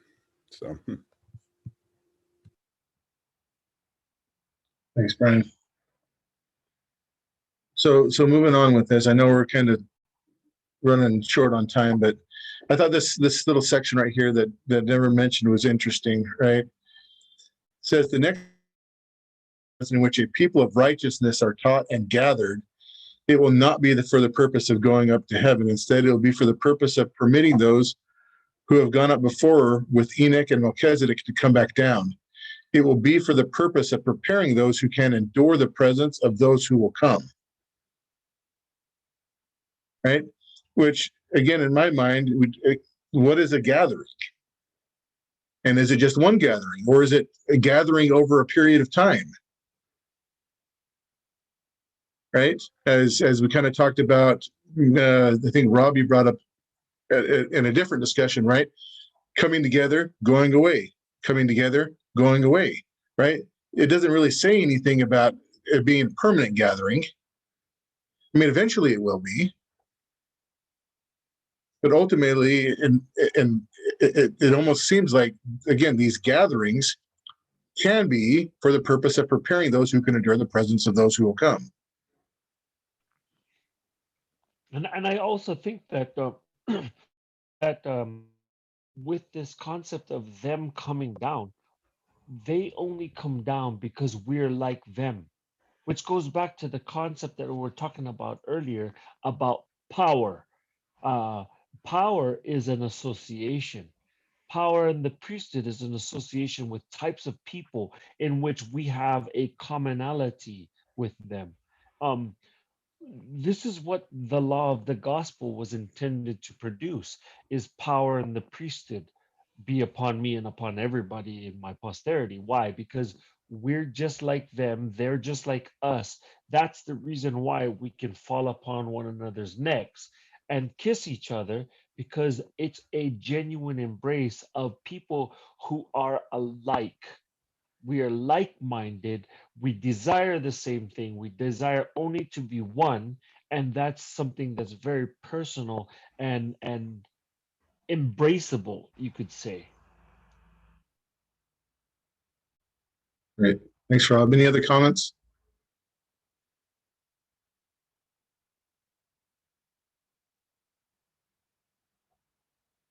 So again, going a little further down and kind of bringing up what we had talked about with turning our hearts to the fathers, right? That again, Denver talks about there has to be a tabernacle built, right? In order for a lot of this to happen. It says to fulfill his covenants, he must come and take up his abode in a dwelling here. There has to be a preparation made. These things require some effort to be made here in order to prepare for his return. If there is no one here willing to engage in what's necessary to bring this to pass, because everyone's looking around and expects someone else to do it, then you're neglecting the duty that's devolving upon those who have been assigned to come down in this day in order to honor the fathers and honor the Lord by allowing the covenant that have been made to be fulfilled, have some responsibility to finish and fulfill the promised work. Which I find that really, really interesting.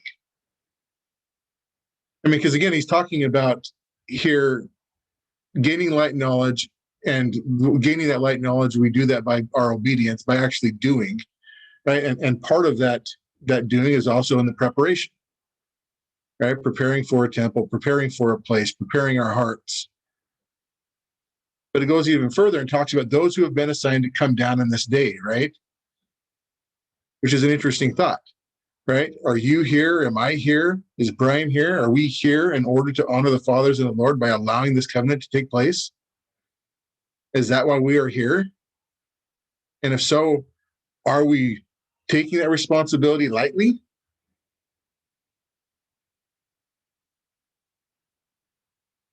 I mean, I don't know about you, but that's a really interesting thought to me.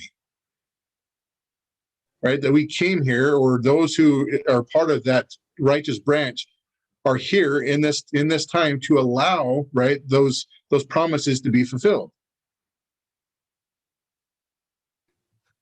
You know how lucky, excuse me, we're so lucky just to be here. And Rob talks about we're in the Super Bowl. It was like, we ought to be grateful we're even in the Super Bowl, you know, and because I know, I mean, a couple of times in my life, I mean, I like at least the H, at least the Z concept, because I like where I am and where I'm going right now. Whatever version I am now is so much better than what it used to be. I know how it is almost to exit this life heading in the wrong direction. I almost did that a couple of times. And I remember clearly how I saw my life, how I looked upon it at that moment when I could have left this life, and having that experience makes every moment precious. That's why I do not, every moment of life is precious. Just to be here. That's why I'm grateful I'm in the game. And whether I sink or swim or fell or whatever, or do whatever, it's at least I'm still flaying around trying to do my best. And that I've been given a chance, because I've had such a better life, so many more opportunities just to see this happening, you know. So I don't care how far I go. I want to return to him, Christ, who gave me a chance, and my wife, who gave me to the Lord. It means so much. I'm grateful for every second. Amen, Brian. And again, I have no doubt that you display that gratitude by doing, right? And then that's just it. We show our gratitude by what we do. I mean, because again, I think there's a reason why Denver is reiterating this over and over and over, right? Because the idea is that it's ours to lose. I mean, in this part right here, this little section, he talks about I mean, he'd gone on and above this to talk about how God, the only thing we have is our agency, and God can't remove our agency because then we would cease to exist. Right. But it says perhaps on the off chance, because without the ability to control the outcome, depending on what you decide to do, perhaps the Lord may preserve unto himself. You see, this depends on us. Right. So again, in talking about the allegory of the olive tree, and he's talking about Jacob and the grafting into the branches, it all depends on whether we produce fruit. I mean, the choice is ours. Right. What we do with it.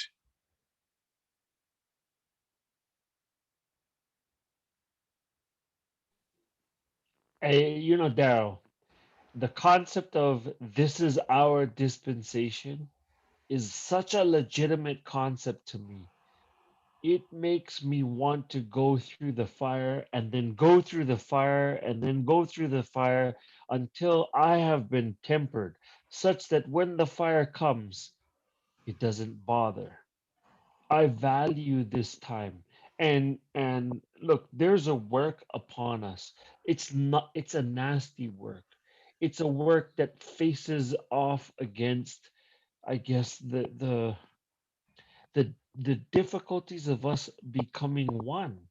And that's all of our responsibility, man. We can easily try to point blame at everybody else and say, oh, if you weren't so prickly, if you weren't so this, and if you weren't so that. And we could find all the reasons why we shouldn't be one. And they would all be legitimate reasons. But very rarely do you find people saying, despite all of those reasons, it's my shoulder, it's my burden to shoulder so that we may be one. That should be a prayer that each and every one of us cries to God at night for us to be one. And in order for us to be one, like you've been saying from the beginning, we need more knowledge. We don't know how to treat each other. And we need to come together, go apart, come together, go apart until finally we've worked those things out until we come together and we never want to go apart ever again. This, what you just pointed out in that last yellow highlight, I it is our responsibility. This is our generation. This is our dispensation. And if we're going to do anything about it, we must preach repentance. We must repent. We must receive the preaching and consider whether or not that person is actually legitimately the case. And then ask God, how can I fix it so that I'm not so prickly?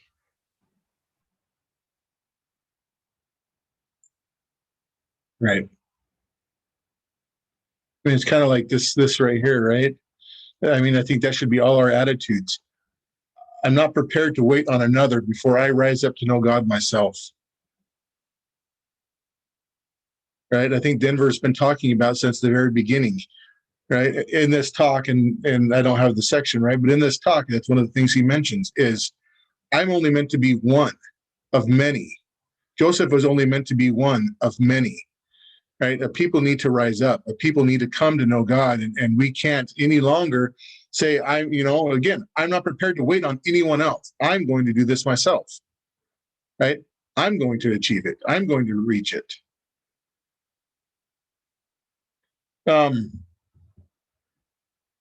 There's one more thing I wanted to read before we end. Hey, I just have to say, praise Jesus for what you just said. It's me. I'm going to achieve it. Freaking hell yeah. Hell yeah, Daryl. Hell Yeah. It has to be, because if we can't, we fail. Right. In one of the talks, you can plant all the doctrine. This is your dispensation. What are you going to do with it? There's only so much the Lord's willing to do. What else could he have done? And so it's that concept. We have to repent and empty the vessels, because when you do, it cleanses the vessel. I paraphrasing, but that's the desire, that Rob and Brian and Lisa are talking about is it changes you. The desire to not contend with one another and to realize that more of what we don't know a lot. The problem is, he said, not that don't know enough, it's what you know. Too much of what you know just simply isn't true. Right. We battle with that internally, each of us, and we have to get over it, move past it, walk back and repent. Right. Well, and I think part of what you're talking about is what Denver was trying to get across to us. Well, was talking about to the youth, right? Right. This in describing this duality, this natural man versus the spirit. Right. We have the scriptures before us that tell us, right, many are called, but few are chosen. And why are they not chosen? Because their hearts are set too much upon the things of this world. Right.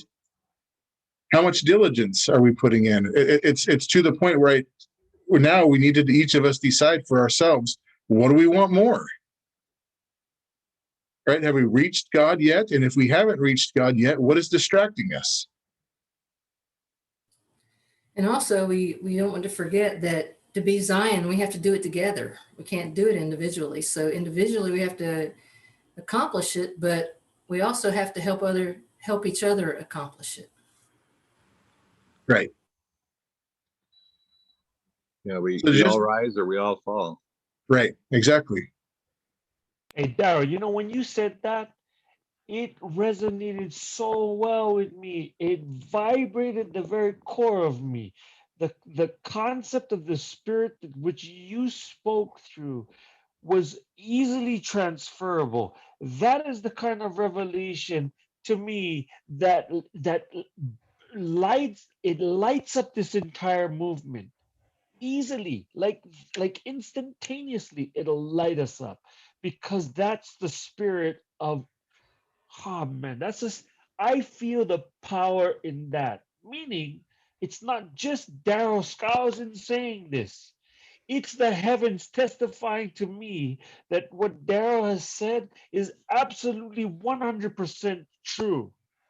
And to me, that's the kind of voice that needs to cry out into the wilderness, specifically the conference in the wilderness. It's like that's the kind of spirit that needs to abide that thing.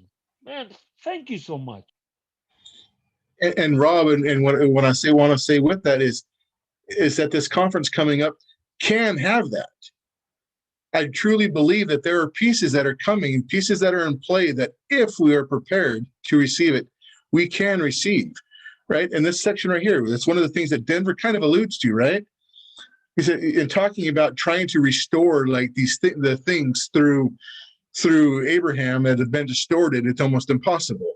That it's all been lost, that we don't have it, right? He says, I've looked at the best sources that are out there. I've bought a library of material to look at whether or not it will be possible to talk about these things without using any source other than what already exists. I can't find a source already in existence. I do not feel presently at liberty to go further in discussion. That will be for another day. All right, you catch that? I don't feel like I'm at liberty to presently talk about this, but it will be talked about at a later date. Again, this is talking about the religions of the fathers. This is talking about the knowledge of the heavens. This is talking about those things that were promised, right? A covenant people would be restored. And for whatever reason, it's like the place that has to happen is kind of where it's happening. I'm still kind of amazed, but it's, anyway, amen. Well, if someone can do me a favor, why don't you go on to Google and look up the meaning of the name Aravada. Here, Dad, I got you. Okay. Once we find that real quick, then we'll go to Jared. But anyone get that yet? Never mind. Disease and project. It's Aravada. I think it's a either Dutch or. Oh yeah. That's it. It's an alternative medicine system with Indian. Yeah, that's what's up. Out of that. But it means eagle, right? Mom, the water's out. I It believe makes so. signs of life. The water's out in the bathroom. Not finding it yet. It's also called the mother of all healing. Well, we don't have to talk about it now, but look it up. I mean, there's some interesting things there, but go ahead, Jared. Mind, body, and I guess I thought I'd still hand on. There's some things like that where, I mean, I'd be really interested to understand that, but like the paragraph that you brought up before, where Abraham sought for this knowledge that the fathers had, but it wasn't simply to be able to wow people with amazing, dazzling information, but because there was something in that that required him to do something. He intended to act upon it. And it's not merely to satisfy curiosity or to gain pride at learning some new thing or be no better than those on Mars Hill who just had itching ears to hear something new. And I wonder on things like that about how what our hearts have to be like to receive knowledge and be ready to act and do something with it. And anyway, that was just a thought. Well, thanks, Jared. And I think, and it goes back to what we've been discussing, right? In order to get our hearts to where they need to be, it involves sacrifice and diligence, and right, and in a way, the diligence is a sacrifice, especially a sacrifice of our time. But going along with what we've been talking about, these last few words that Denver shares, he says all of these are again talking about the religions of the fathers and what Abraham had alluded to in the record that we had that Joseph revealed, because all these are pointed to something that is at this moment still incomplete. This points to a work at this moment, or that at this moment is still undone, a project that remains for us if we will receive it, but will require revelation from heaven to be able to restore it. Therefore, it will require people willing to receive new revelation.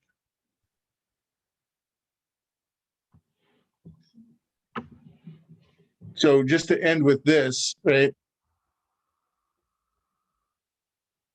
This whole talk, in my view, was from Denver trying to get us to prepare ourselves from what is currently available to us. And what he's asked us to do, what he's pleaded for us to do, is just as relevant today. Right? We have an opportunity to rise up. Arise, my son, and shake off the dust. We have an opportunity to become his, if we so choose it. Right? It's there. And again, it's because of his love for the fathers and his love for us. So I'll just end with that. I just want to let you guys know that I love you and appreciate you being here and discussing. Hurrah for Israel! Hurrah for Israel. Yes, thank you, girl. Amen. Yeah. How awesome. Thank you so much. That was great. I love the discussion. You had such great comments. It just makes me so happy that we're all together and that we can all talk and get the meaning of these things and understand for ourselves what we have to do personally to participate, because we all want to do that. And also, we've been having these Zoom calls so that we can do that. I do appreciate everyone's comments and each one of you being here. Thank you so much. And we will catch you again next week.